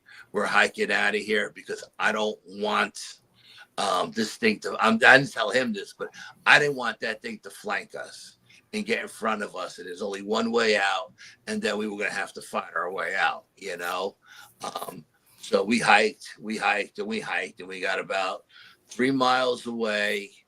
And as we're hiking out the main road, we had another mile to go to get to the ranger station. And I see 2 yellow eyes sitting off the trail to my right, looking at me. And they're at like the 5-foot level. And I stopped Sean and I go, okay, wait a minute, stop. I go, what do you see over there? He goes, I see 2 yellow eyes. But it was far enough away that we couldn't, and it was in between the sticks. We couldn't get an image of, like, we couldn't see a shape. All we see were the eyes. And I said, okay, Sean, pull out your machete. We may have to fight our way out of here, And we pulled out our machete. And I said, it's probably just a deer. And when we get closer, it's going to jump and run away because that's what deers do. They put up their tails and they run away. As we got closer to these yellow eyes, it came out onto the mining road and it stopped in front of us. So now we're looking at it and it looks like a giant buck. It looks like a giant buck with this giant rack on its head, and it's looking at us. And we're looking at it, and we're maybe 20 feet away from it, and it's not running. It's just standing in the middle of the pond. And Sean is like, I thought you said deers run away. I go, yeah, I don't know what this is. I don't think it's a deer because it's not running away. And we're actually both laughing hysterical because the look on this creature's face is like it wanted to tell us something. If we both got the same feeling, like it had something to say to us. And we're looking at it and we're laughing. Now, we forgot all about the dog man behind us. And because we can't figure out what we're dealing with in front of us. And I'm thinking, is this alien? Is this projecting an image of a deer in front of us and it's really an alien? I don't know. Is this an elemental? Is it a shapeshifter? What are we dealing with? And so I told Sean, let's just keep walking and see what happens. We got about 5 feet from it and it walked across to the other side of the mining road. And it went into the woods. And as we were passing it, it stopped and it turned around and it came back out to face us. We were a foot away from this thing. I could have pet it. We were so close. Wow. And it's looking at us and we're looking at it. And when I tell you, me and Sean are laughing hysterical because we can't figure out what the hell is going on, And he's from the city, so he doesn't really know how deer react, And I'm telling him, I don't think this is a deer. I truly believe that this is not a deer. I don't know. I don't know what it is. I don't know. I could tell you it could be 3 or 4 different things that I think it is, but this is not a deer. And I don't know if it was some kind of elemental that was there to watch us as we went out so the dog man didn't get us, I don't know if it was an alien putting a deer image in our heads. I don't know. But we finally made it out to the main road, and we hiked up to the trailhead, which was like another half a mile away. And we got in the car and we sat there for an hour looking for the files on the recorder and talking about what happened and just how strange a night it was. It was just so strange. It was crazy. Yeah. That'd be a big hell no for me. Yeah, that's interesting. You guys can keep that up there. We got Yeah. we got a crawler across the river here, and I've only heard Yeah. about one of them around here, and I'd like to keep it that way. Yeah, Yeah. like I said, I only seen one of them too on the side of the parkway, but it was hunting. It was hunting the deer when I seen it. I was going to work again like 4:00 in the morning, and the deer were grazing in the meadow, and this thing was on all fours, crawling towards it. It was actually raining, and it was trying to stay downwind of the deer. I think it was hunting the deer when I seen it. Yeah. But I mean, I don't know what that was. I honestly don't know. I think about it. I call my psycho up and I ask her, what is it? And she said it was some kind of elemental or something. Yeah, And that's what I was thinking. she was saying it wasn't a deer, it wasn't a shapeshifter, it wasn't an alien. She felt it was an elemental, and it was there. Because she calls she's like I said, because she's Cherokee, she calls the Sasquatch the guardians of the woods, you know. And she said this thing was just there to make sure you had safe passage out. I was like, well, if that was its job, it did its job because we got out of there in one piece, you know. But and that's the only time I've ever hiked out 4 miles straight with a 60-pound pack and not stopped for a drink of water or a 10-minute break. You know what I mean? Sorry, I'm trying to get my screen to come back on. For some reason, it quit working. My other one. That sounds like something like an elemental to me. I don't know. To me, I kept for some reason I kept thinking alien. But my psychic said no, it wasn't. She said it was elemental. She said it was like, again, it was there to make sure we got safe passage out. I don't believe the dog man had followed us that far down. I think maybe about after 3 miles of hiking, it stopped and turned around and went back towards its den. I think we were on our own. At that point, I'm almost positive we were on our own. We weren't being followed. But like I said, if it wanted to flank us, it could have flanked us at any time. And, you know, it never did. So, or it could have just attacked us from behind and killed us both. You know what I mean? So. Well, that's the thing. If it wanted you, it wouldn't have been much of a contest. So. No, it wouldn't have been any contest whatsoever. Yeah, absolutely. Yeah, no, I mean. But I believe that, you know, these creatures are like the Sasquatch themselves, respect long blades more than they do guns. I don't think guns scare them. I mean, they know what guns can do. They see hunters in the woods killing deer all the time. But I think that long blade goes back thousands of years, and they know that it cuts and it slices and can probably take a limb off, you know. And I think that's why I think that one man's opinion, don't kill me on this. I think they just respect it more. I think they know I think most things know what weapons are, regardless of whether it's a blade or a gun or anything. I mean, most stuff's scared of fire, so yeah.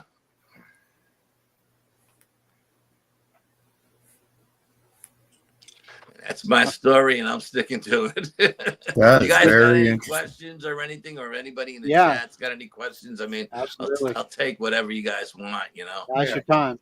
Yep. Put them in caps. I've tried to catch them. I've been trying to catch them as they go along here. But You've been doing good, Jerry. yep. Gee, thanks. Pat yourself on the back, Jerry. I'll never do that. But yeah, great stuff, man. Great stuff. Yeah. Yeah, and that was, and I'll be honest with you, that night was like a calm night. Like not a lot happened. You know what I mean? Okay. If you say Wow. so. Oh, I say so. The two experiences before that, stuff was just off the charts. Dislocating your shoulder while there's a group of coyotes. Yeah, that sucks. That wasn't fun. Yeah. And then when I got in my Jeep to leave that night, I went to grab the door to close the door, and I went to pull the door, and my shoulder came out again, and I had to slam it against the chair, the back of the seat, to get it back into the joint. Yeah, that hurt. Yeah, it was a tough night that night. Here's a question for you, Al. Explain the difference between a dog man scream and a Bigfoot scream. Oh, Bigfoot scream is deeper.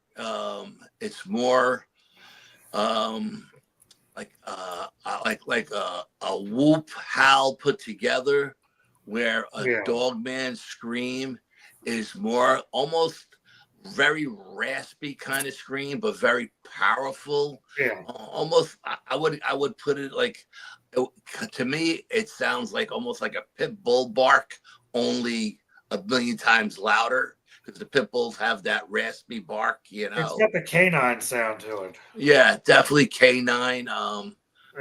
Yeah. Because I've definitely heard stuff like that I never thought it was a coyote.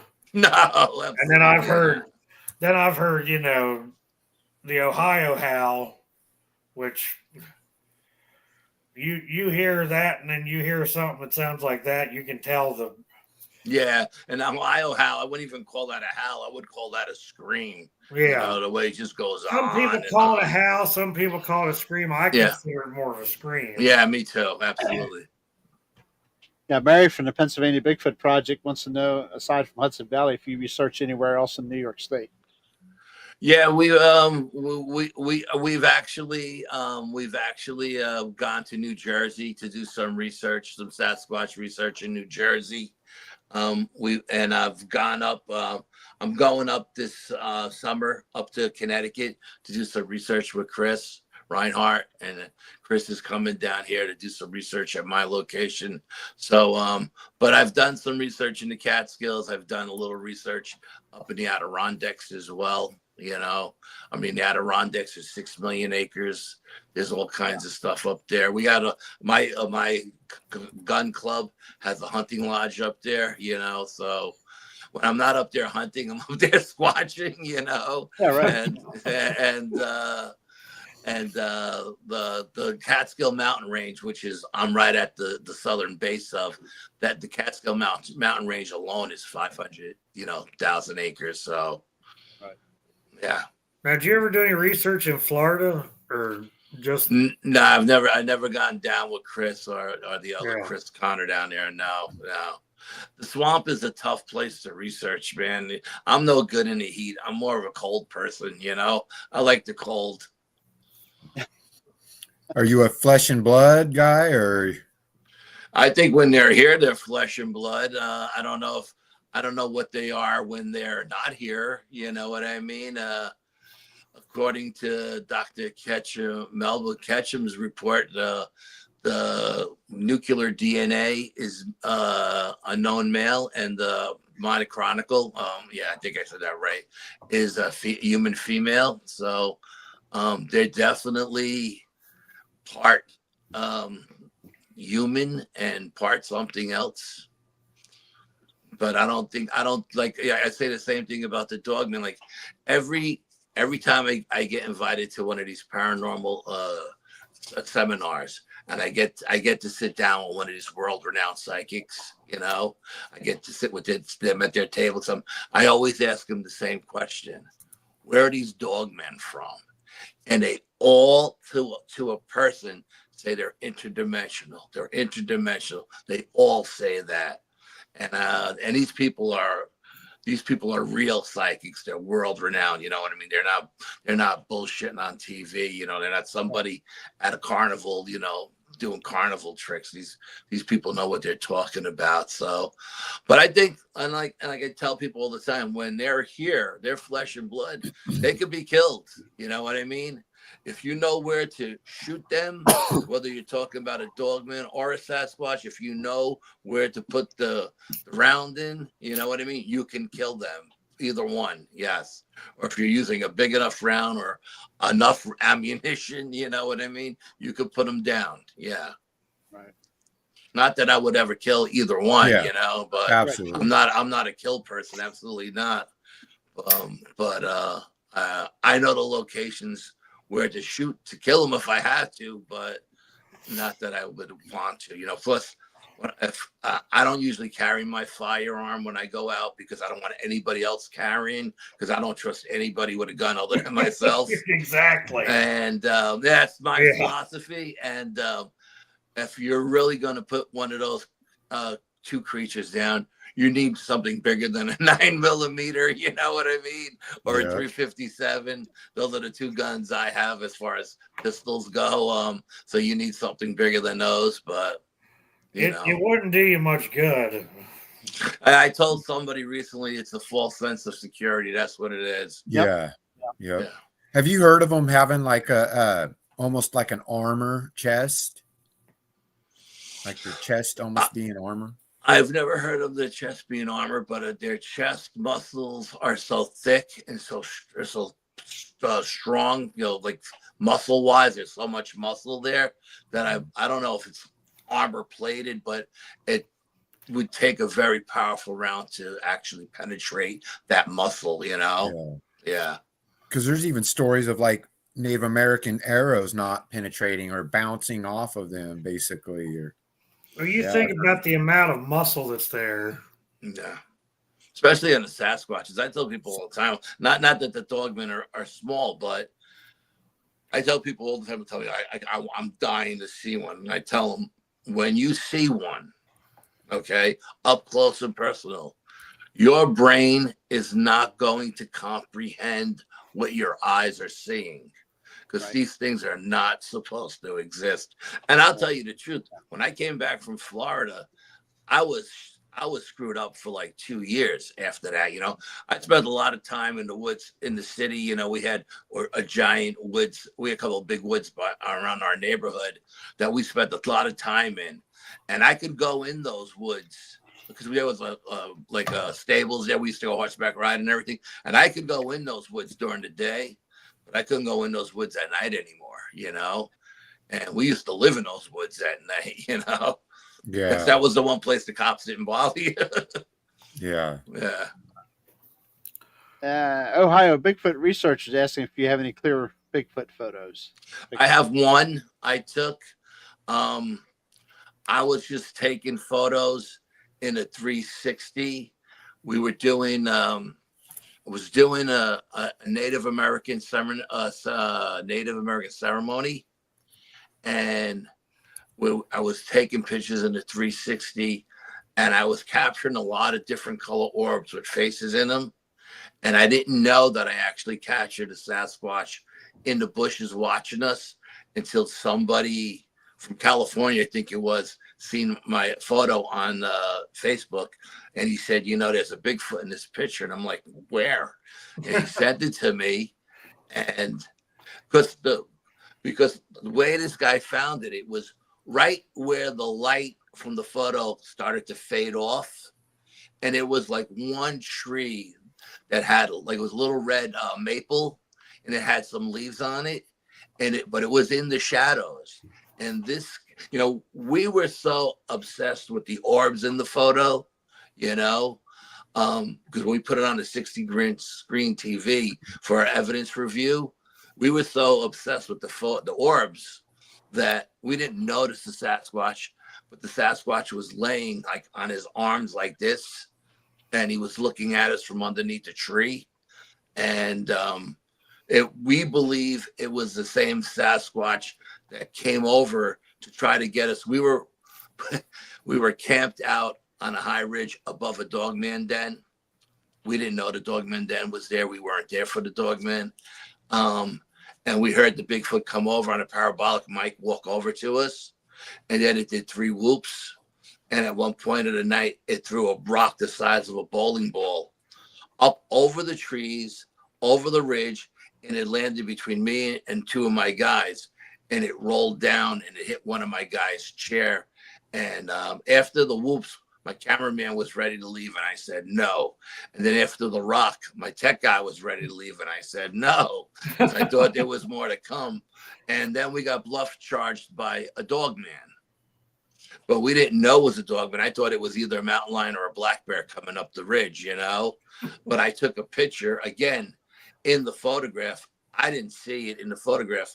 But again, we put all our evidence up on Facebook.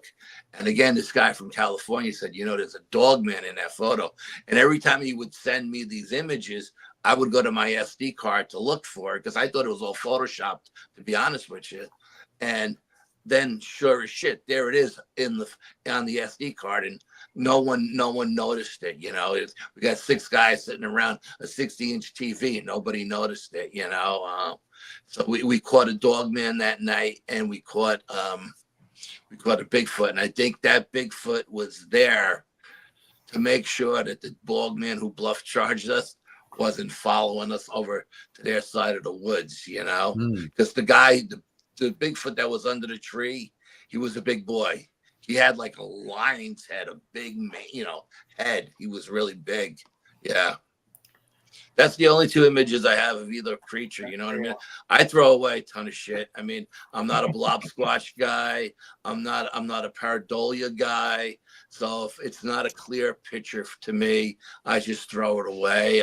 I've actually gone back recently to using 35 millimeters cameras, and Really? yeah, and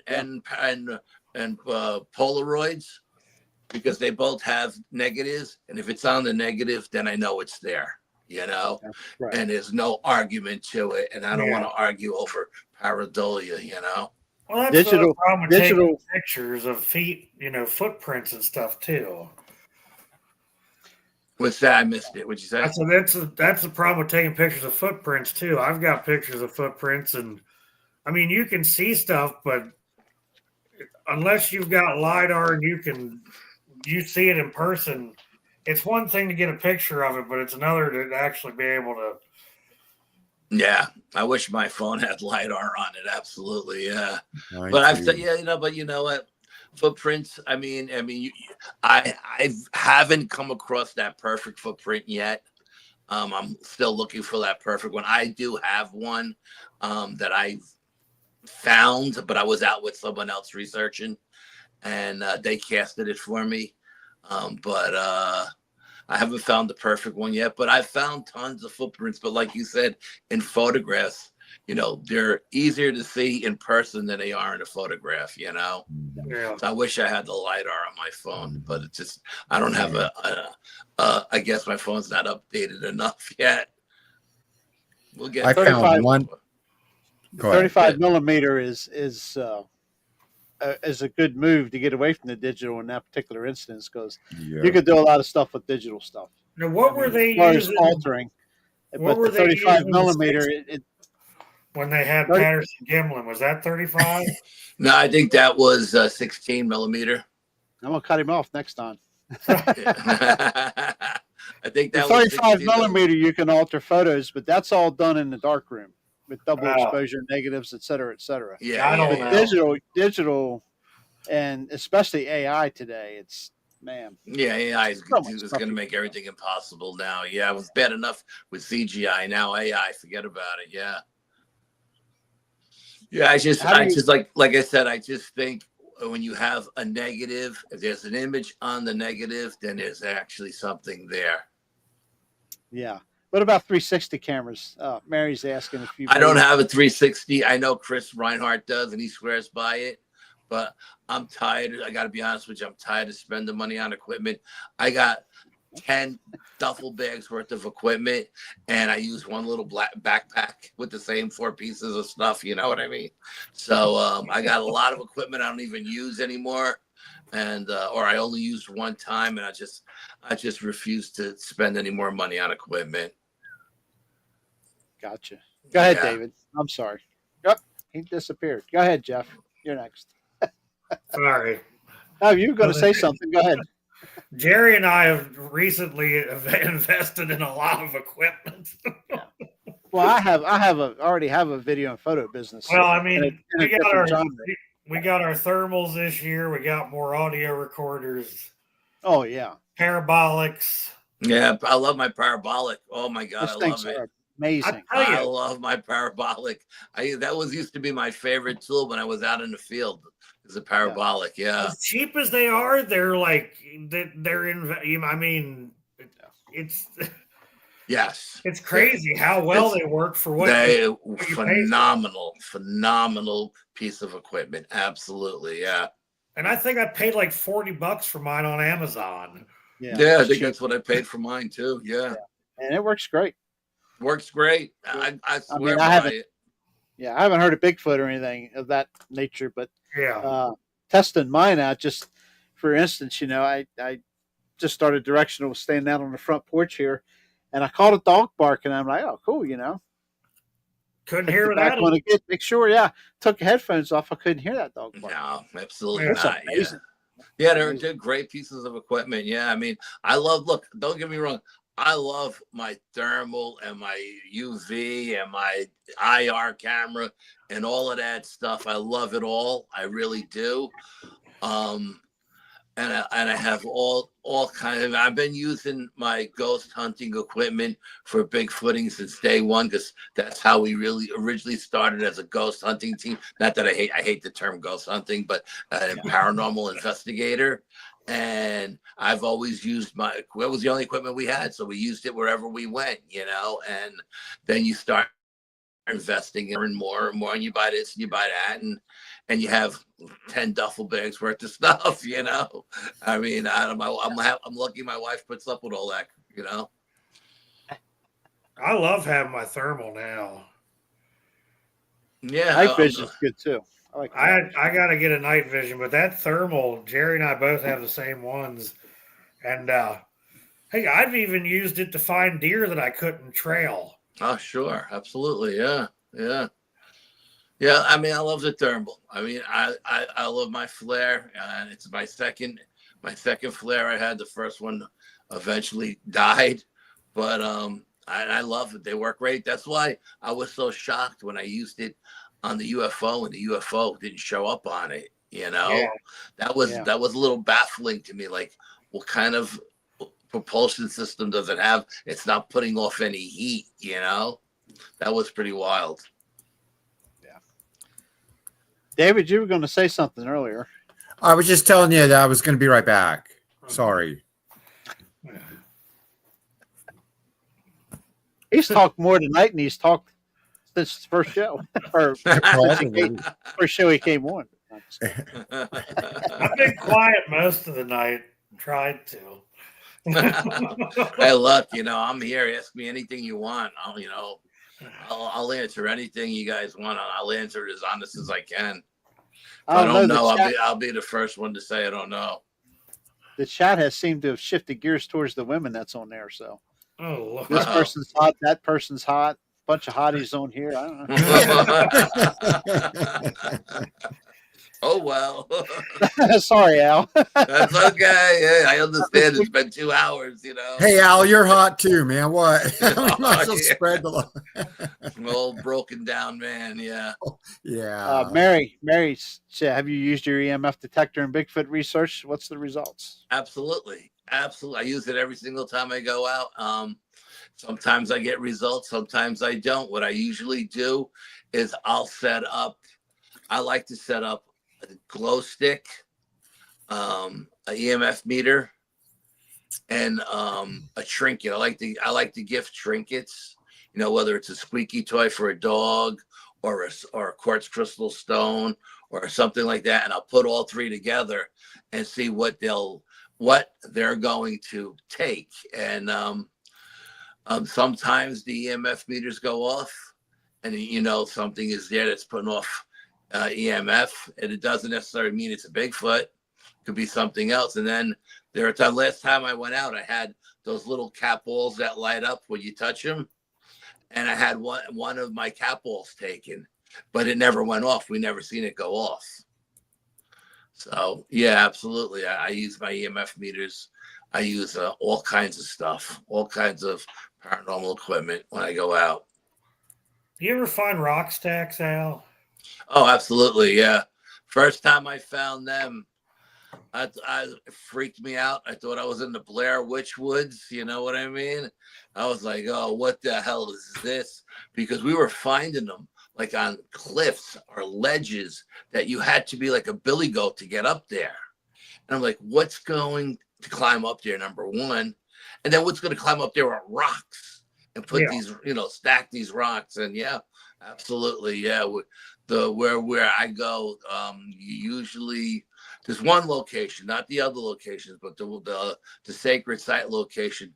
Those woods have we call them Karens. That's what we call them up here in the north, Karens, because that's what the Eskimos used to build. They call them Karens, so that's the term we use.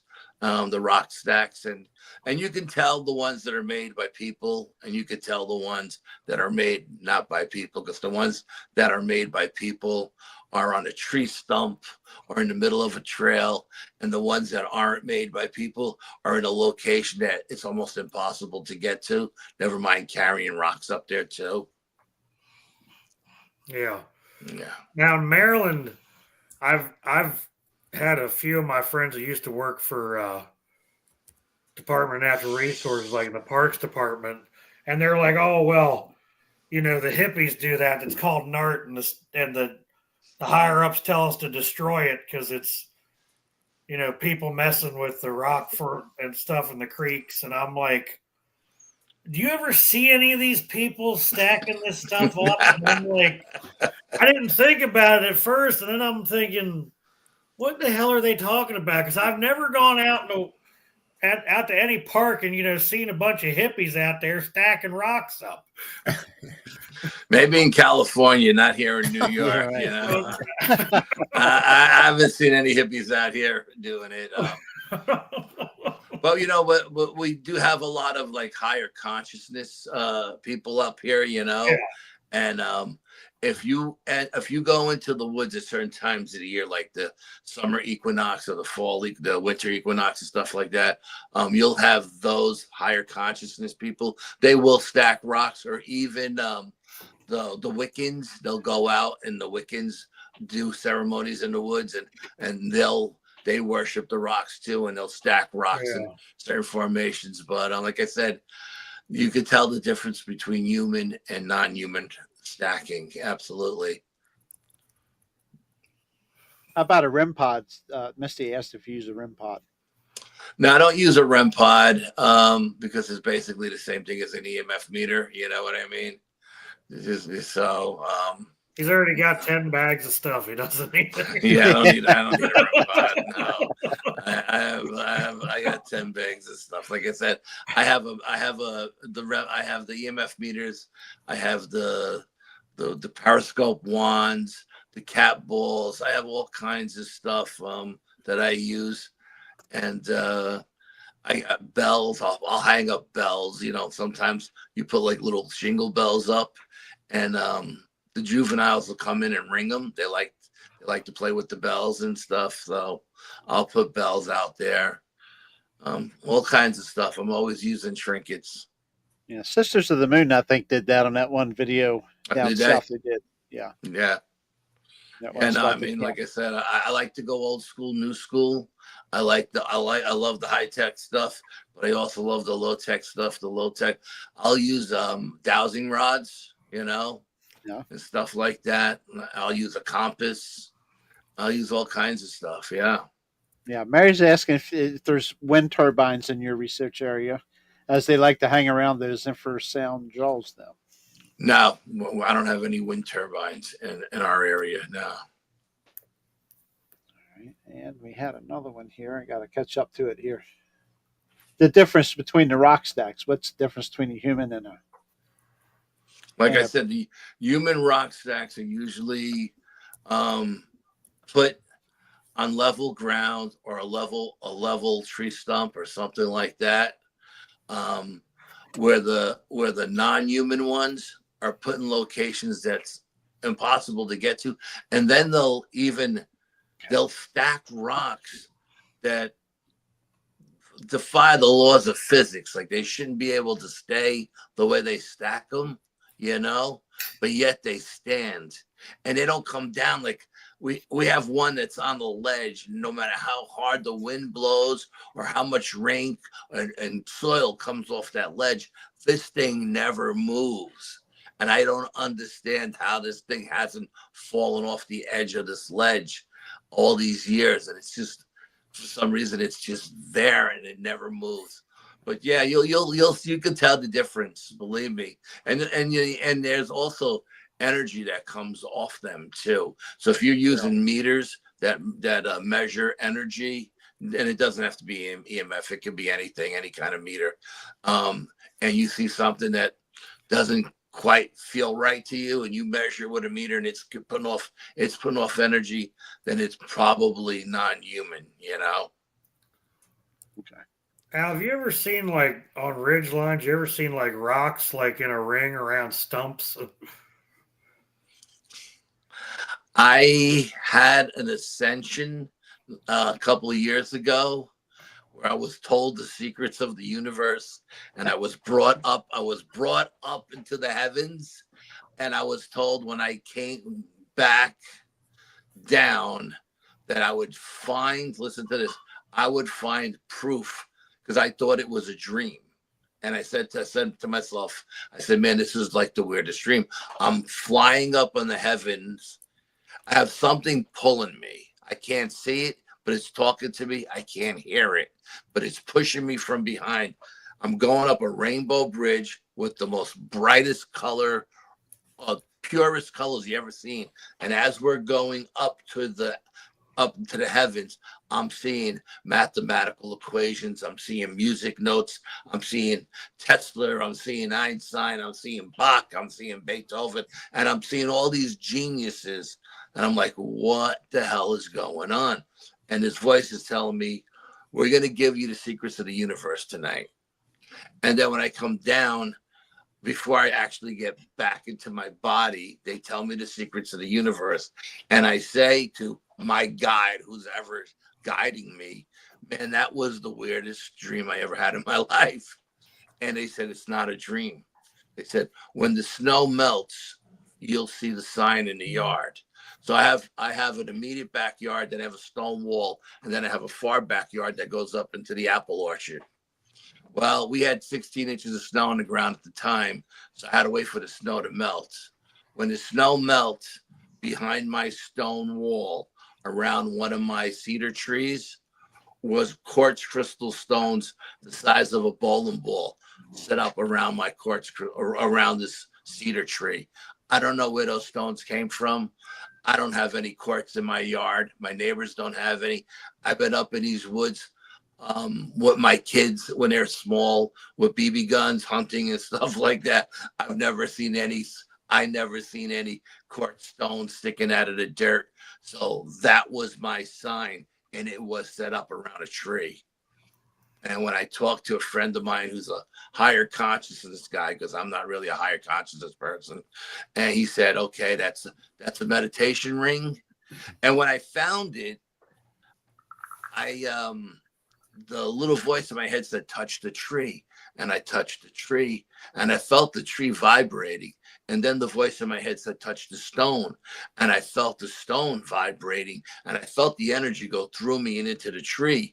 But I didn't know what I was supposed to do with it, because I'm not a higher consciousness guy, And I called a friend of mine in Ohio, and he says, it's a meditation ring. He says, whenever you have a question for the universe, take your shoes off and ground yourself in the dirt, sit on those stones with your back up against that tree, and meditate and ask the universe, and the universe will answer you. And that's what that ring was put there for. And I've found a couple of these rings over the years in the woods. Not so much quartz crystal stones like mine, just regular stones, but that was just crazy shit. Absolutely. Say the least. Yeah, no, I mean, it's just, I mean, it's nuts. Yeah, that is weird. You know, now, I don't know. Like I said, we had, and the crazy thing about it is we had 16 inches of snow before the stones were there, but the snow wasn't moved. The snow was still where it was, but the stones were underneath them. Ah, Don't ask me how that happens. yeah, Man, really. I don't know. I just don't know. Yeah. These people talk about levitating in their sleep and stuff. My goodness gracious. Yeah, no, I mean, you have outer body experience. Absolutely, you're taken out of your body. Sometimes you're levitated. Sometimes you're just floating. You know, I mean, it's the craziest thing. It's surreal because, like I said, if I don't doubt it. if you don't have something to validate your experience, you would just think it's a dream. Yeah. You would. I can't tell you how many times I thought something was a dream, and then I find something to validate it. I was like, Yeah. oh wow, that wasn't a dream, you know? It's crazy. Or when you have a dream about something, and then like a couple days later, it Premonition. That's what that happens. is. Yeah, That's a premonition, premonition. Yeah. Yeah, absolutely. Yeah. Deja vu. Yeah, I know, absolutely. Yeah. As a matter of fact, I was listening to the girls over on Texas Network, the Blondes and Booze, the other night, and they were doing a thing about Gettysburg. And after the show was over, I reached out to Crystal and Brandy, and I was like, "Did you guys do this show once before?" And they're like, "No." It's like, because I could almost swear that I've seen this show before with you ladies, you know? And they're like, "No, Al, we never did this before." I said, I don't know. It just felt like I had already seen this with them. Yeah. Yeah. Oh, there's no more questions in chat, so I guess we're done. don't want to hold you up too long. We've been here 2.5 hours. Yeah, so. it's crazy. I didn't know how long we were going to go tonight. So, Oh, that's fine. Well, you never know what's going to happen with us. It can go off the rails real quick.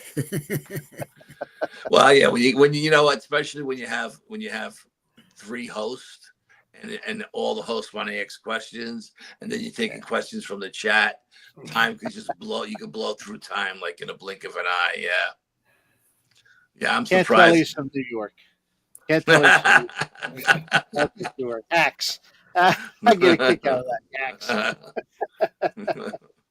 How do you say soda? Yeah. Pop. You got to say pop, right? We say soda. That's what we say here too. Yeah. Coke or Pep, whatever. Yeah. You stop and get a Coke, it could be anything. We don't say soda. We say soda. So is it a curb or a berm where you're from? What? You hit a curb or did you hit a berm? Oh no, it's definitely curb. Yeah, Curb, absolutely. yeah. When you get out where Mary lives, it's berm and pop. Right, Mary? Never heard of a berm. Oh, really? Like your 2-lane highway to center? Yeah. Berm, No. or you hit a berm or whatever. Now, do you pronounce bears as bars like they do up in Maine? Because when I go hunting up No, absolutely not. Those guys got the. I can't tell if we're going to the bar or if we're going hunting. No, we say bear. Yeah. Thank you.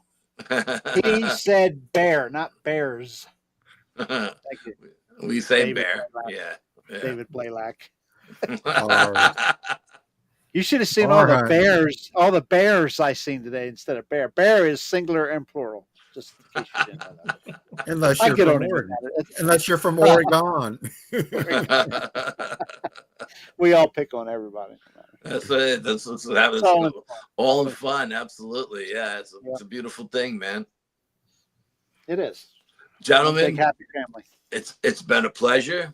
Yes, Thank sir. you for having me. Our pleasure. This has been wonderful, and thank you very much. We'll have you back sometime. Thank you, sir. Yeah, Absolutely. Yeah. Yes. yeah. Maybe you'll have some more footage from something flying around you there. That'd be That was some cool stuff. That's I amazing. mean that was pretty wild. Yeah, I mean, Chris wants to do a lot of stuff this summer. You know, he's on a mission, so he's dragging me along. So it's like, That sounds like a good time. yeah, no, absolutely, yeah, I'm in. When it comes, I'm boots on the ground. I'm happiest when I'm out there doing my thing, and I don't care if it's ghost hunting or CE5s trying to contact the aliens or out in the woods investigating cryptids. I'm happiest when I'm investigating and researching. That's when I'm in my element, and that's where I want to be, and that's just who I am. Yeah. Appreciate that. Thank you. Yeah. Thank you. We'd love to be, but busy. Never say never there, right, Jeffrey? Never say never. Yeah. The time's coming. I know we'll probably get strangled if we don't go to Michaud, so we better try to. One or both of us better try to get I'm to gonna Michaud. try to get up there with Mary at least for a day or two, hopefully. Yep. Yeah, I'm going to try to get down to Flat Rock's place this summer. Oh yeah. Yeah. Man, oh man, oh man. Yeah, absolutely. That's where I I got a double header going on in April. The week before, I'll be in Western Maryland and in that turkey hunting in that area where I found the trackway and had that thing mimicking snores while I was in the hammock. You would talk about a weird story there, Al. That was You don't levitate, do you? Not that I know of. Well, he's in the hammock, so he's already floating. Yeah, off true. The ground. So. You know it's bad when you hear your friend snoring, and the other one's like over here. He makes some weird noises, but he doesn't snore. This one sawing logs next to me, and I'm facing across the trail, and you hear a snore going on over there, and I'm like, we're the only ones out here. It's 12:30, middle of the night, and I'm like, what? And it didn't until I started rummaging around trying to find my headlamp that it quit. Shut up. Yeah, I had something come by the other night around 12 o'clock. Did a couple of whoops outside the back door. Haven't had a chance to get out there and look for tracks in the snow because we still have snow on the ground, but I'm off tomorrow, so maybe tomorrow I can get back there. Hopefully there'll still be enough snow that I'll come across a track, because it's been a long time since I heard anything, and it's been a long time since I've been up that late too, to be honest with you. When you get up at 4 o'clock in the morning, you don't go to bed at 12, but especially when you're my age. So to hear the whoops out in the backyard, I was like, oh wow, this is pretty cool. They're around, so. Yeah, Erica, you're right, Erica. Bigfoot must be watching this show whenever Jeff falls asleep and he's snoring, right? He follows me to Western Maryland from my house, and then that's another thing I should have asked you earlier, Al. Being up in the snowy area you are, I mean, I know it's North and West New York is much more snowy, but have you seen footprints in the snow before up your way, or? No, I haven't, but I know people who've found footprints in deep snow up in the Catskills Mountains range, and as a matter of fact, I was at a location like the week before, and then the following week, a friend of mine called me and said, he showed me the trackway, and I was like, damn, I was there last week, and there was nothing there. But no, I mean, nothing in the snow. I'd love to find a nice trackway in the snow, to be honest with you. Yeah. Jerry, most of I just thought about this. Most of the tracks that Mikey's cast over there, Peninsula, in the peninsula, that's all in the winter time. Yes.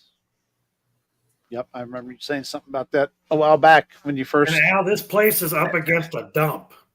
Is it really? On a peninsula, yeah. Yeah. Yep. That doesn't surprise me, absolutely. Digging out blue balloons and blue anything. That's where I found my blue balloon. I was out there with him. And then I found an eggshell that looked like something had stuck its thumb in it. and broke the egg. And, I raise chickens, so I deal with a lot of stuff taking eggs, and I've seen shells broken a lot of ways, but Right. this just looked like something like punched a hole in the side of it and sucked the yolk out. Probably Almost like you did. stick a thumb in it. Yeah. I mean, absolutely. It was like a duck or a turkey egg, from what I could tell. Yeah, it was different. Yeah, different kind But of. then I accidentally stepped on the egg when I sat it down.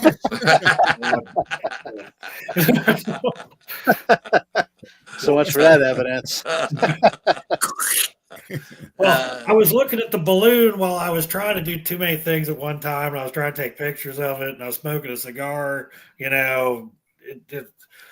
Focus. You gotta stay focused. One thing at a time. Focused. But the blue string from that was wrapped around a tree branch that was broke, laying right there next to a mud hole, and so was the balloon deflated. Yeah, no, I mean, like I said, I know Chris mentioned something to me about blue as well, but not the ones that I'm dealing with here in New York, but maybe in Connecticut. What did they say? Oh, yeah, Cooper City, yeah.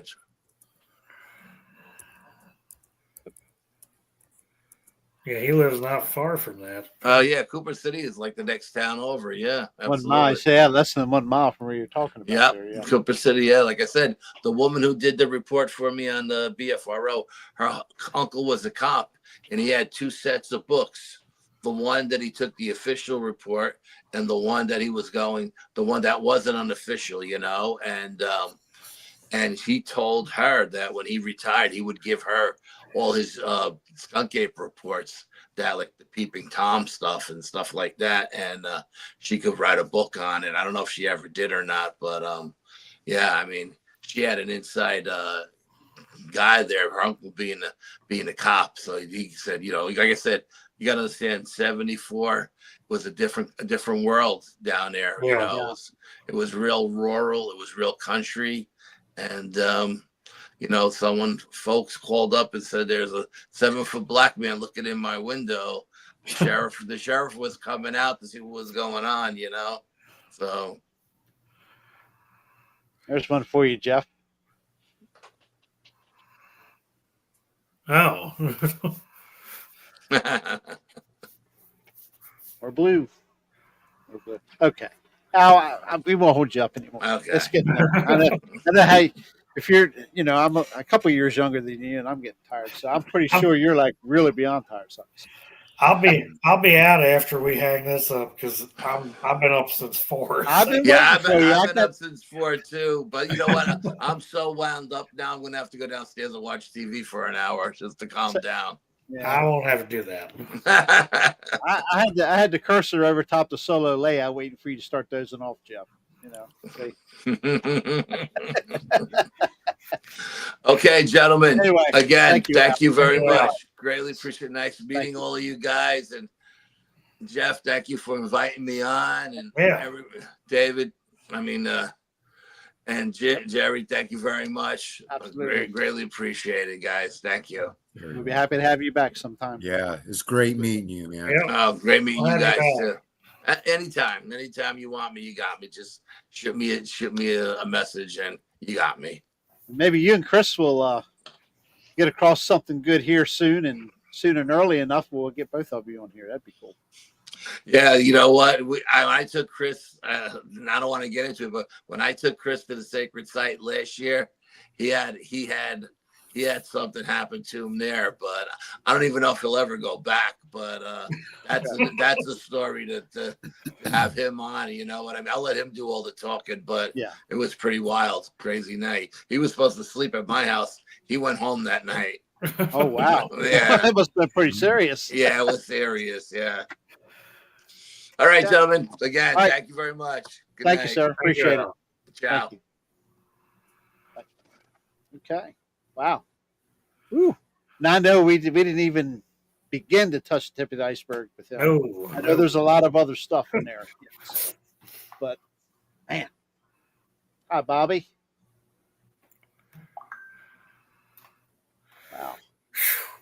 Had a I'm gonna busy sleep chat in. tonight. I had trouble keeping up with it there for a while. I It was can't keep fun. up with this stuff anymore. I try. I'm happy. I'm happy people are visiting, hanging out with us. It's awesome, man. Learning show by show, learning more. Hopefully, we get Harley next week. I think you've already reached out to him, Jeff. I will. Yeah, We'll get I'm gonna myself double set, check on that. and we'll get. Hopefully, next Tuesday we'll get him set up. If not, Flat Rock's waiting in the wings. And I saw a message not a couple minutes ago. Yeah, we'll get Chris Reinhardt married. Don't worry. We'll twist his arm. To get Mary back on here too. Yeah. Why not? There you go, Miss Mary. We'll get you back on here too. And we got Bud and Angie lined out whenever you guys want them on. And I'm not old, Blackie. Blackie. You're old, Blackie. You're only 9 months younger than me. But anyway, yeah, we'll definitely. Here comes that Southern goodbye. It's going to take about 8 to 10 minutes. I'm waiting for Misty to say it or somebody. Misty, I'm going to send you that photo. I keep forgetting to do it, but I'll get that done. I gotta do the I do the Irish goodbye now. Yes, you do it well. You should write a book about it. But anyway, But I'm Welsh and German, so I don't know how that translates. So I do an Irish. how are you Welsh? My dad's side, Okay, Yarrington's Welsh. wow. Great grandmother on my grandfather's side was last name was Hetch, so you know that's German. Yeah, oh yeah. I got German in me too. I had German, Irish, all them mean characters. Old timers would drink warm beer. Ugh. God. Oh, thanks. Night footers, and thank you all. Absolutely, brother David. And by all means, keep Christy in your family prayers, please. We're gonna miss her. She was always a hoot. Yeah, They had Yep, their own she was. chat, that's for sure. Yeah, it definitely was. that's enough of that. Hopefully, we don't have to go through that anymore for a while. So, okay. Isn't it nice? The weather's warming up. It's supposed to be 50, over 50 here tomorrow. I love it. Yes, tomorrow night. Absolutely, Mary. Monkey Winch Podcast, 7 p.m. Eastern, 7:30 p.m. Eastern tomorrow night. We'll be watching Monkey Winch. I do have to have a show on my end. It's been 3 Wendell, weeks. I'm going to talk to him about coming on. Yep, dog. Yep. Somebody else. Wyatt? Was you talking about a Wyatt? Yeah, I was going to try to get White on. Wyatt to come on. And I'm interested in what that other fella there tonight was talking about. I done forgot his name. I should have wrote it down. I'm sorry. Is it Mark? The one that had the let me go back up and see what I can find. Oh, Here. Lord. I should have wrote it down. I had it, and I pointed down to it for you to read it. I can't remember what his name is. I was He's on trying- here all the. He's on here everywhere. I'm sorry. He'll be back on next week. He's usually on with us. So.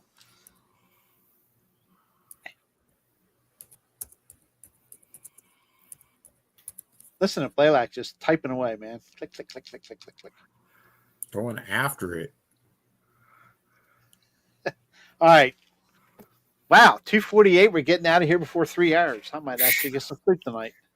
Yeah, I know. I need some. Yeah, that's Wyatt. Wyatt Estes. Yeah. Yeah. Let's get Wyatt set up. Wyatt, come on in and tell us some of your stuff, man. That's Jeff's. We'll sick Jeff on you. Yeah. Okay. All right. Okay. Good night. Great show again. Thank you very much, Art. We appreciate everybody being in here. Like, subscribe, share. It's free. It don't cost you nothing. Helps us out. So we're getting there, man. We're getting there. We're growing. We're not worried about growing. We're worried about learning. That's what I'm here to do is learn. So that's all I'm interested in. So Yep. okay. Yes, and by all means, again, Mary, tomorrow night, 7:30 Eastern. Monkey Winch podcast on the Pennsylvania Bigfoot Project. With that said, there's Erica. I just see Erica in here now. Good night. Beautiful Catherine. Yes, good night, everybody. Again, prayers. Christy. All right. I'm rambling because I got to get switched over here to the. Night, Bobby. I'm glad you made it. Yes. We'll see you next Tuesday. See ya. Bye, Jeffrey.